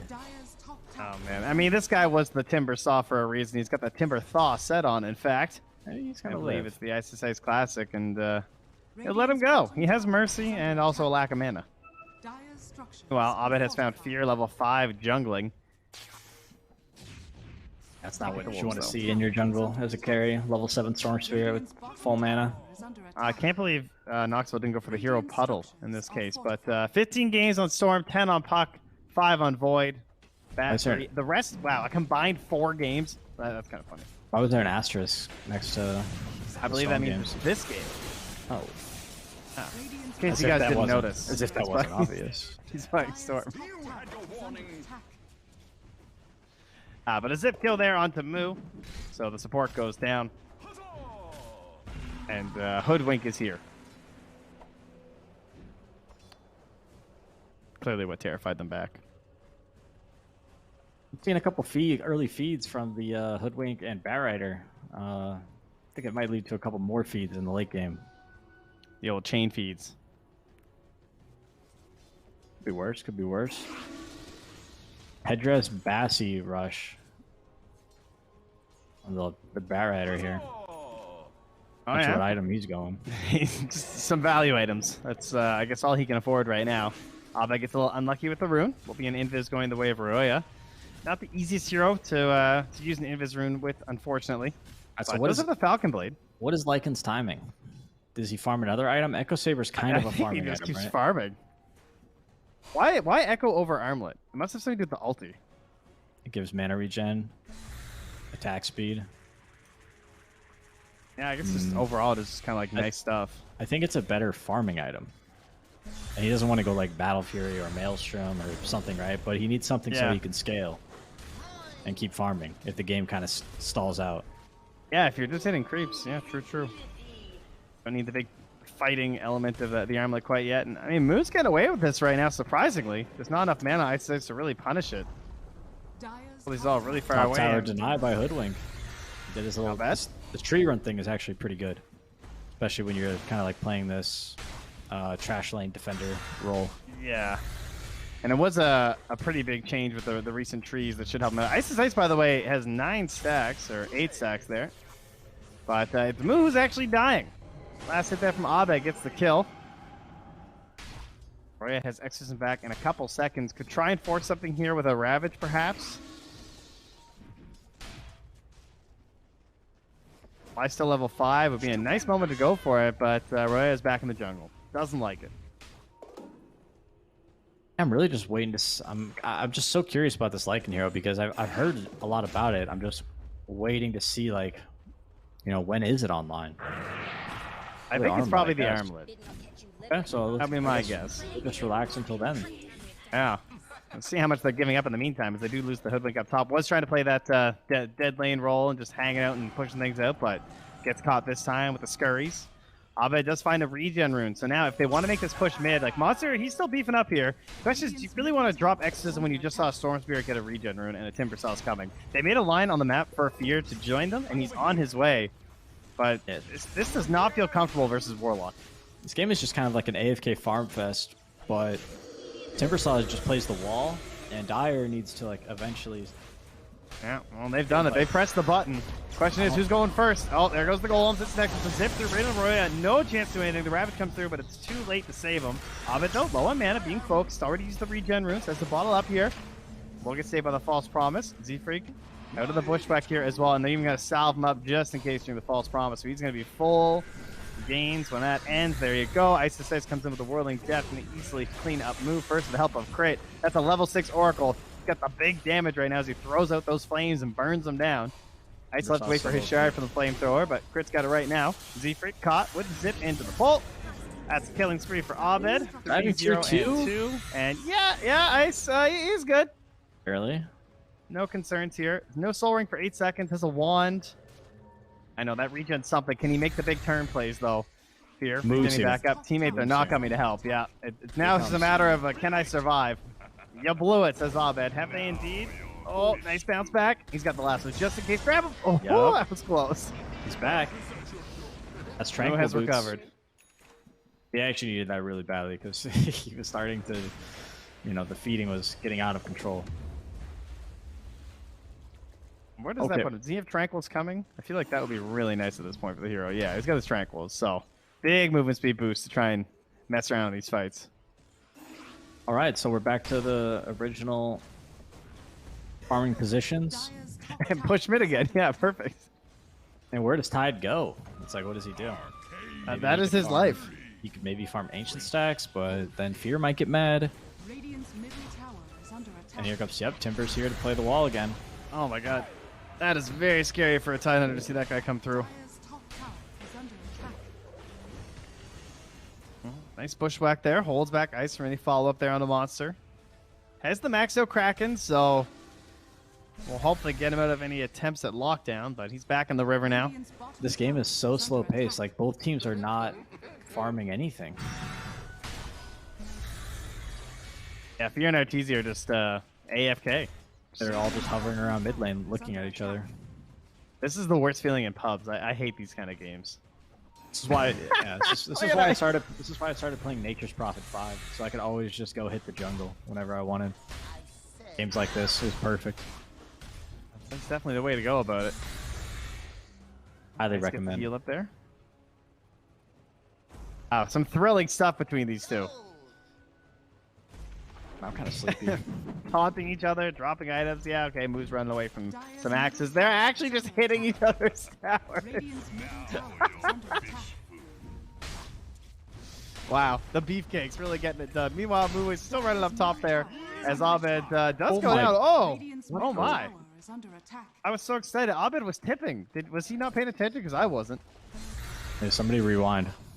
He just got caught with the old bushwhack sharpshooter and a ton of right clicks from Lion. He I was just got watching the offlaners hit each other's mid towers there.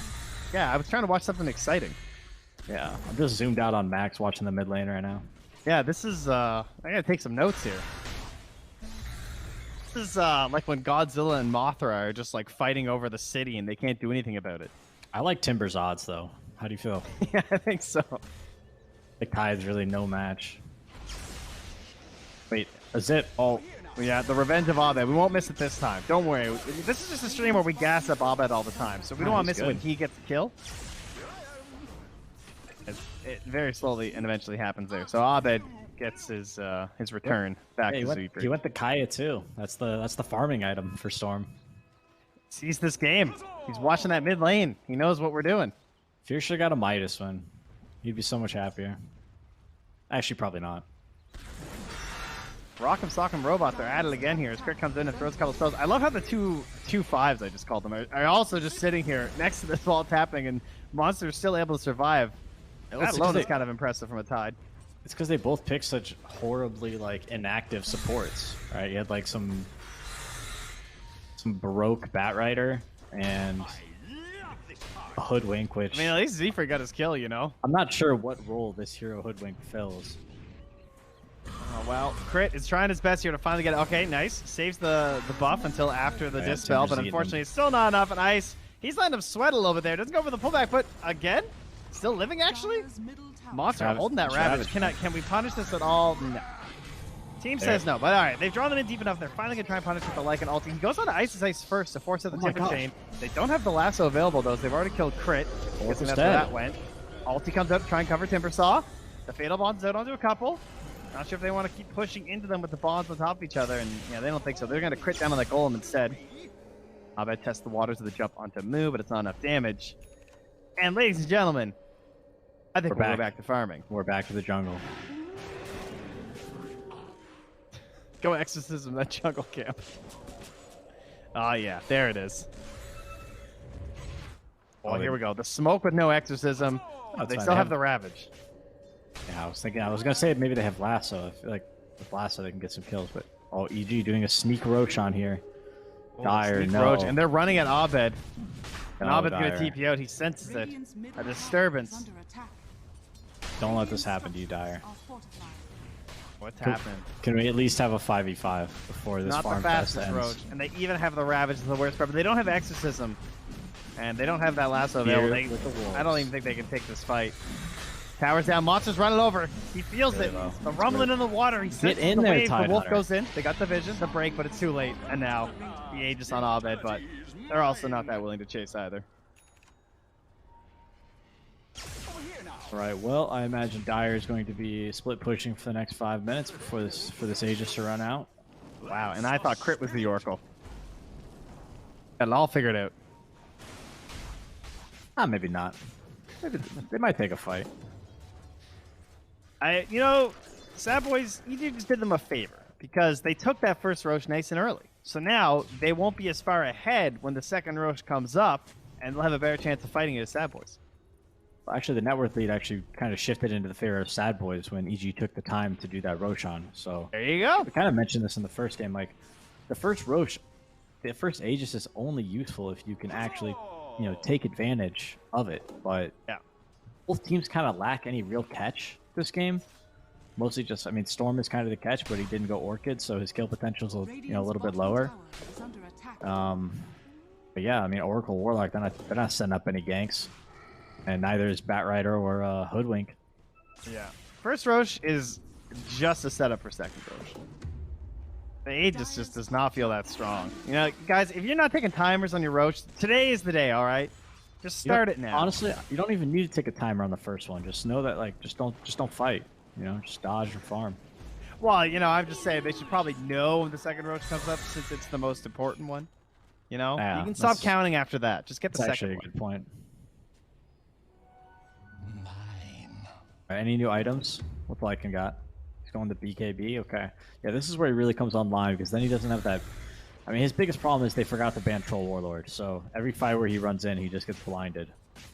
But once he gets this BKB, then he'll be able to deal with that problem. Yeah, he'll still have some issues in terms of, tracking down Abed or Ice, but obviously those aren't his targets. You said he wants the Oracle, he wants the Warlock. And beat them down. Move them from the fight, and then hope that Hoodwink's got the chase down, right?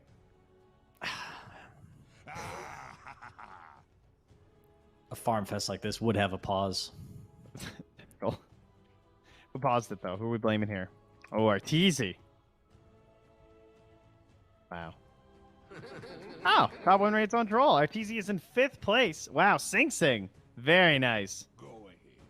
Sing Sing has plus 25 plus Troll games? Really? It's actually pretty impressive. That really is. NIP Charlie there with the Oracle Troll. That was probably some PMS Troll. And I think Sing Sing in the mid lane. Sing Sing played those Troll games before Oracle was out, I think, as well. Yeah, I don't even know. That's a pretty nasty combo, right? It's the good stuff. He would have played it before Troll had that ulti anyway, so it would have been the old battle trance for the squad. I wonder if Fear's thinking to himself, he's like, Moo, I told you to ban Troll. And they're just sitting there farming, waiting for his BKB so he can actually fight. Now, that could have been their communications during the pause, that's for sure. As there is a very long smoke from Fly all the way to the enemy base. Where's he putting the ward? Right in between the tier 2 and the tier 3. So, helping Arteezy with this push, but it does get scouted there from Roya. Gives him the quick ping, so they're going to know that's in there. And Monster, man, his heat map this game, it's just middle. He's just chilling there the entire time. Yeah, this is. I think offlane is probably one of the easiest roles to play right now. You just buy like Hood of Defiance and you just stand like in the middle of the map and take creep waves and vision, you know, and just bait the enemy team to go on you. I mean, look at him. He's standing in vision right now. Yeah, this was a little too deep, I think. I'm guessing he thought when it was nighttime that he was in the Heidi spot, but he was a little bit too far in. So they could actually see him through the nighttime. And then he was hoping he'd have a quick like moment in the daytime to like grab a courier and get out. I think this game's just a little too slow for the Zoomers. You know, the attention span really just... They just can't It's handle probably it. on Twitter or something there, you know? You Just monitors up. Just had to do something dangerous, you know? Something to hit the dopamine. Dire's middle tower is under Well, attack. Arteezy, he's hitting the tower. Going In on the ice mid lane bottom. here. Okay, yeah, that's good. Kills are good. I don't know. Oh my I don't think god! it's gonna happen. Get away! This guy's dangerous. All right, through Oh, the tree Fear, line. get out of here, man. Save the trees. Yeah, Timberstone must really hate Hoodwink, lore-wise. Seems like there's yes. some quality interactions there, you Most know? definitely. Dire's And bottom Ice, Zephyr. are his spidey senses tingling? Doesn't suspect anything. He has no TP, so I mean, he's just here. Buried himself into a corner. A rat in a maze. has fallen. All right. Couple well, heroes down here. They're not committing to a defense here. Gets the gush to try and grab the wave, but there's still a catapult helping Arteezy as he just swings away with the fervor stacks, and he's also not too worried about his health. They've got Tower no does like not hurt at all. No liking off. They can't fight. Yeah, Monster also very close there, but back away. Maybe a couple backstrokes thrown in there, I could see. And Arteezy, he's just gonna start hitting away here. Has the sass resistance to help him out with the anchor smash. Dire's structures All right, Force some guys Glyph, back. 22. Z-Freak here on the flank. Right, he's been waiting for his moment, and there it is. He catches the saving support.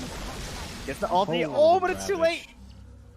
He didn't have the chain from the Ravage. They can't even grab that kill. And why did he Ravage? There was no one else TPing in there. I'm telling you, man, he can't handle the speed of the game. It's breaking him mentally. Well, maybe it's a bait. You know, maybe he's like, all right, guys, they just saw me Ravage, so come back. They're going to think that we don't want to fight. So that's the play. I mean, there's no Aegis, so that's very unfortunate in the sense that Sadboys could have been smoking out here with Ravage. Now they're going to leave without it. Moo going to lead the charge. He's got his Blink Dagger, though. He's the catch. Ah, but he blinks a little bit too early. Should have chained it. One. He sees a Some support. sort of a catch. All right, but he can't grab the Oracle or the Warlock because there's an Oracle, obviously. So he goes for the bounce back. He gets it. He's going to grab the Oracle. Bushwhack, too. They got both supports. The fives are dead. This is it. Lycan And ulti, he's Lycan here. as well, coming through with the ulti. Oh, he's out. He's out. Yeah, hard chase down there. All right, so a minute and a half until the next row, so no worries of a punish there, but something going back the way of Sadboys. And once again, it's a game where the net worth lead, at least, is not getting out of hand. XP is a little worse. It's like 3K. They're still in this.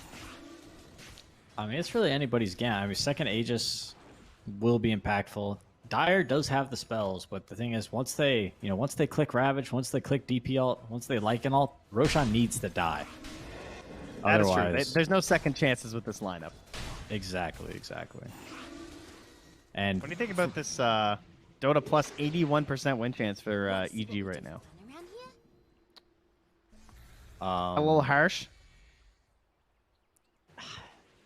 I mean, Dire's who's to say? I mean, really, I have no idea. But probably closer to 100%. Oh, okay. I would cool. guess. I just think.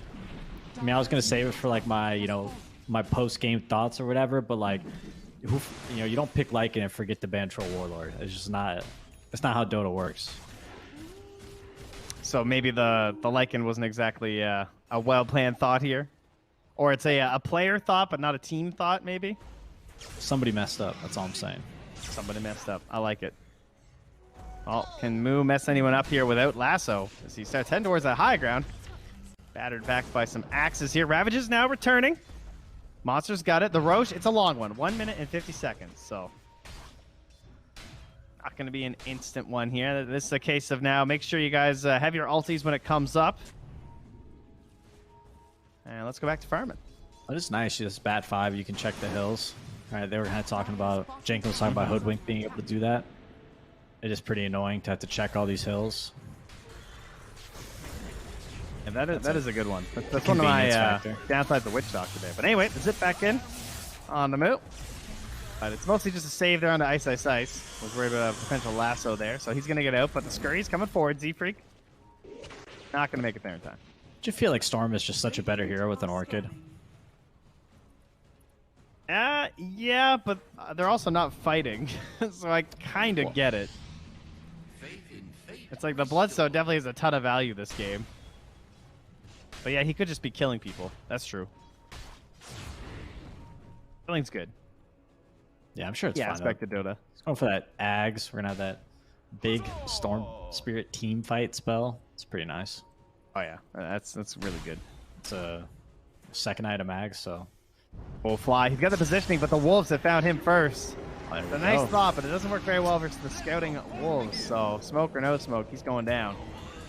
And that's a great kill, but oh, they're going to be so sad. They're going to leave a Wolf in the pit here and just watch as depressingly it won't spawn until Fly does as well. Monster and Ice run into each other again. Good friends, these guys.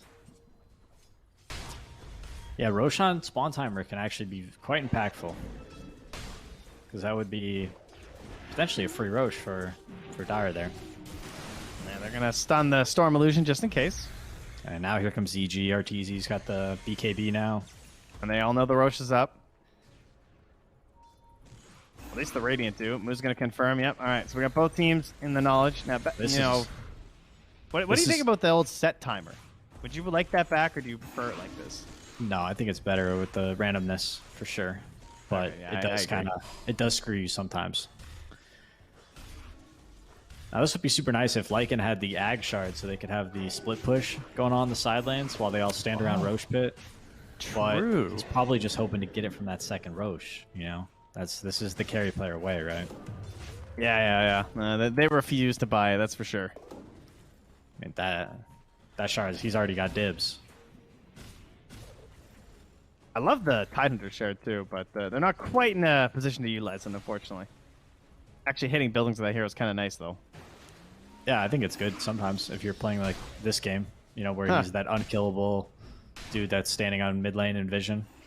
I guess it's actually incredibly similar to the Timbersaw one, right? Because it gives both of these guys ways to actually hit buildings and outputs their AoE, or increases the output of their AoE damage. I don't know about that. I mean, I think Timbersaw is sort of in a league of his own, you know, when it comes to yeah, I mean, I agree it's better, but, you know, it's nice to give, because traditionally these two, none of them could hit towers, you know. But their shard allows both of them to do that. Oh, action. Fine, we'll get away from it. Oh, they're going to pop with a ghost, so things are getting serious now. And there's the big Ravage. That's super serious. Drop that down. Fly way in the back. He's going to go there, maybe going to help out Crit as he had to false promise himself. They're going to keep battering away, but now Abed going to get the pull onto the high ground monster. They wait again down. He's got a TP. He just goes for it instantly, hoping there's no cancel, and he will be success. Oh my god, it was a slow CT ever. He went to the outpost. Very risky play. But now Fear still has the ulti running, jumps onto Abed. Knows that there's no way he's going to finish him, unfortunately, because like he'll just zip away if he even get close. And yeah, they took the fight on the wrong side of the map in this case. At least they didn't get the quick jump on the hero that was necessary. I think when all spells get cast, I'd rather be on EG's side, you know, with the ultis. Troll is just unplayable. Like, it truly is. Like, he ran into the fight, he touched the Timbersaw for a second, realized, okay, there's no way I can kill this guy. Then he walked over to Troll and said, okay, you know, I do have my BKB, right? I don't have to worry about those whirling axes. I can maybe take the fight. But Troll just pops BKB and ult and just beats the crap out of him, wins the man-up fight. And then Lycan just kind of runs away, and by the time he comes back in, his BKB's down, so now he's got to deal with the whirling axis again.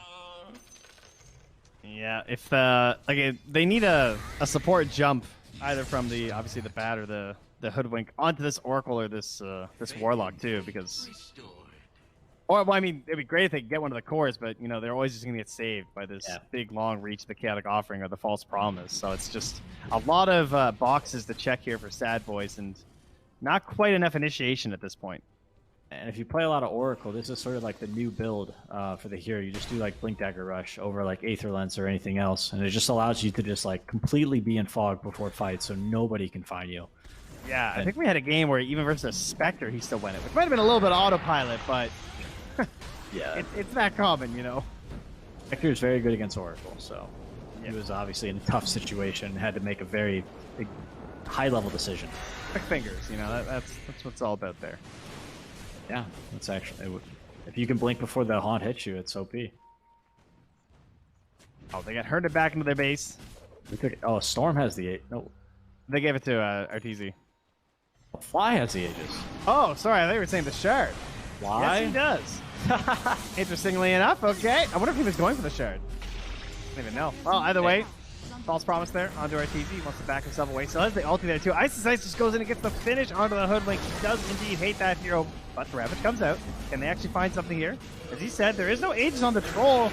Maybe there's a chance at that, but there's the ulti. So they're going to have to try and fight him after that. Unfortunately, they're all dying during it. Brings down Fear, chasing them further towards the well. They want Moo as well to boot. And Monster is being targeted in his own fountain. Oh, I heard it. Fly does pop the Aegis. Very nice. We need like a new kind of term for this game. Hopefully Sunsfan and Jenkins can help us. Not sure how to describe this one. Yeah, I don't know. They'll find something, I'm sure. Hopefully not the ones Jenkins comes up with. I'd like to hear something from Sunsfan this time. Yeah, maybe... Wait, I think... Not involving should go bodily first. Jenkins should go first, because he always copies Sunsfan, right? Ah, true. That's a very good point, actually. Man, you've been paying attention. You know your stuff. I mean, I get in for sound check like 30 minutes early, and then I just listen to the panel talk about ridiculous like Ags scepters they wish were in the game. Oh, I just mute them. Okay, RTZ hitting away on those towers. And they're all back alive, but they don't have the big spells, so he's not too scared. Cleaning up He the is buildings. just standing there. Tower has fallen. No Ravage. Yeah, False Promise is already back up. His own ulti's back in 13 seconds. He's holding a cheese. It's not a very concerning situation there. Aghanim Scepter from the Storm Spirit comes through, gets pulled to Maria and Moo. With some And he just goes and tosses in the tree line. hideous drafting by Dyer, I think, is how I would describe this one. Well, we'll see if this hideous draft can get anything done in the end there. As the Golem comes out, again, it's Maria targeted down. Watch. Hits a pop with the BKB. Look at He's dropping Fear. super low. Can't even get a siphon to heal himself back up. Fear, yeah, BKB trying to utilize his hero. Doesn't want to be in this game anymore. No, he's going to find a very quick way out of it very soon. As Storm. Maria goes down, big damage from Ob as he catches them all inside the pole and just starts wailing away with the bonus damage of the overload. And now Monster's trying to crawl back to the base. Yes, he makes it. He's an evolved fish. He got out of the water up onto the land. Into the well. And they actually get the pull into Ice go for the big saves here. Ice, where's the quick shot fingers? I can't believe I didn't just see him buy a ghost. I mean, maybe he dies anyway, but that would have been a nice play for sure. Anyway, False Promise there. Gets the blink out in time on Abed. That's a blink dagger on Oh, Storm. Of course RTZ's it going is. for the throne. This guy's a dedicated gamer right here, but there is a tree. Pulls him with the bushwhack. The break as well. Oh, he's dead. I And agree they with him, flown man. too close to the sun. Ice, the damage from the burn. He's not even hitting the Ancient. He doesn't care. Great Why does force Warlock- back here from 2. Why did Warlock have the Aegis, guys? Well, why? And maybe that'll be the big question we ask him for 45 more minutes when they turn this game around. Fly. He falls too. Ice, he's still the thick of things here with the help of Abed. Oh, well, these items actually come back to bite them. Maybe we can Is it ask Fear possible? in the post-game interview. From Sad Boys, you mean, after game 3, of course. Yeah, after they win the series. Yeah. Ice. Oh, Juke's left. Right. There's nowhere to go. He's in the trees. He's a Timbersaw. It's the worst place to be. They actually can't do anything about it. I'd love to see him get back in time to flamethrower this Ancient. He can't quite get there. The creeps are doing a number here. The break as well. He will eventually fall, I think. No, Bloodstone heal. I've spoken too soon. Another Lotus gets rid of the silence, but there's bounce back there. Didn't get the Timber Chain off. Now he goes. Another Lotus. He's turning back. He's burning them once more. Oh, please. Come on, guys.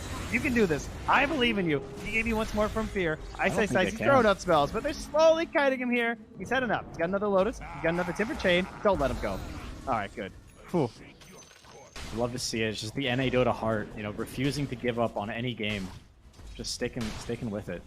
And, Yes, that is exactly what all NA Dota games are known for. Dyer is holding on, man. That was a huge fight for them. They took down Timbersaw, dieback. They got the troll. So if they can contest the next Roshan, we might have ourselves a game here. no, we can find something. Yeah, they got some mega clearers, right? They got Fear. He'll be all right. They can buy the Lycan Shard. That'll help. They got Tide Hunter. Acorn Shot. I mean, they're good to go. Hey, that's an attack modifier, right? So we just start stacking some items here. Yeah, he needs the Maelstrom. Yeah, and then we're all good. That was when I saw him at the beginning. It was like a mid hero, and you would have Maelstrom plus some Wraith Bands, and you would just destroy people. They got to get the Gleipnir. Oh, big zip from the fountain from Abed as he could hand off this bottle to Arteezy so he could keep his DD. Oh, and they're going to find Monster here. Nice use of the Rampage. As they jump on him. But he's got the Kraken Shell and a Force Staff here. Can they find themselves a little bit of a turn move? Trying to find someone else in the back. Has the gem. Can help scout out some of this vision, but the supports are very far away. Abed goes right on the move. Gets a little bit too close here. Might be giving up his gem. But he's relatively tanky. X's and pops as well as the golem. Drop down. Help protect Arteezy. He's well on into monster there. Now there's the lasso. DD is still active. Break comes through. Ravage on top. Say it ain't so. With the Satanic, he goes down. Team? Oh, they're going in your base. That's an issue. It's the creeps, but actually no one TP'd there, so we're fine. Dire Heroes still holding on. How do you just go down? You ditched him. I don't know. I just don't know what's happening anymore in this game. They're hoping for a creep win here or something. Catapults are a problem though. Okay, they're handling it. Oh yeah, Fear's into it though. He's going for the big one. The big guns, in fact.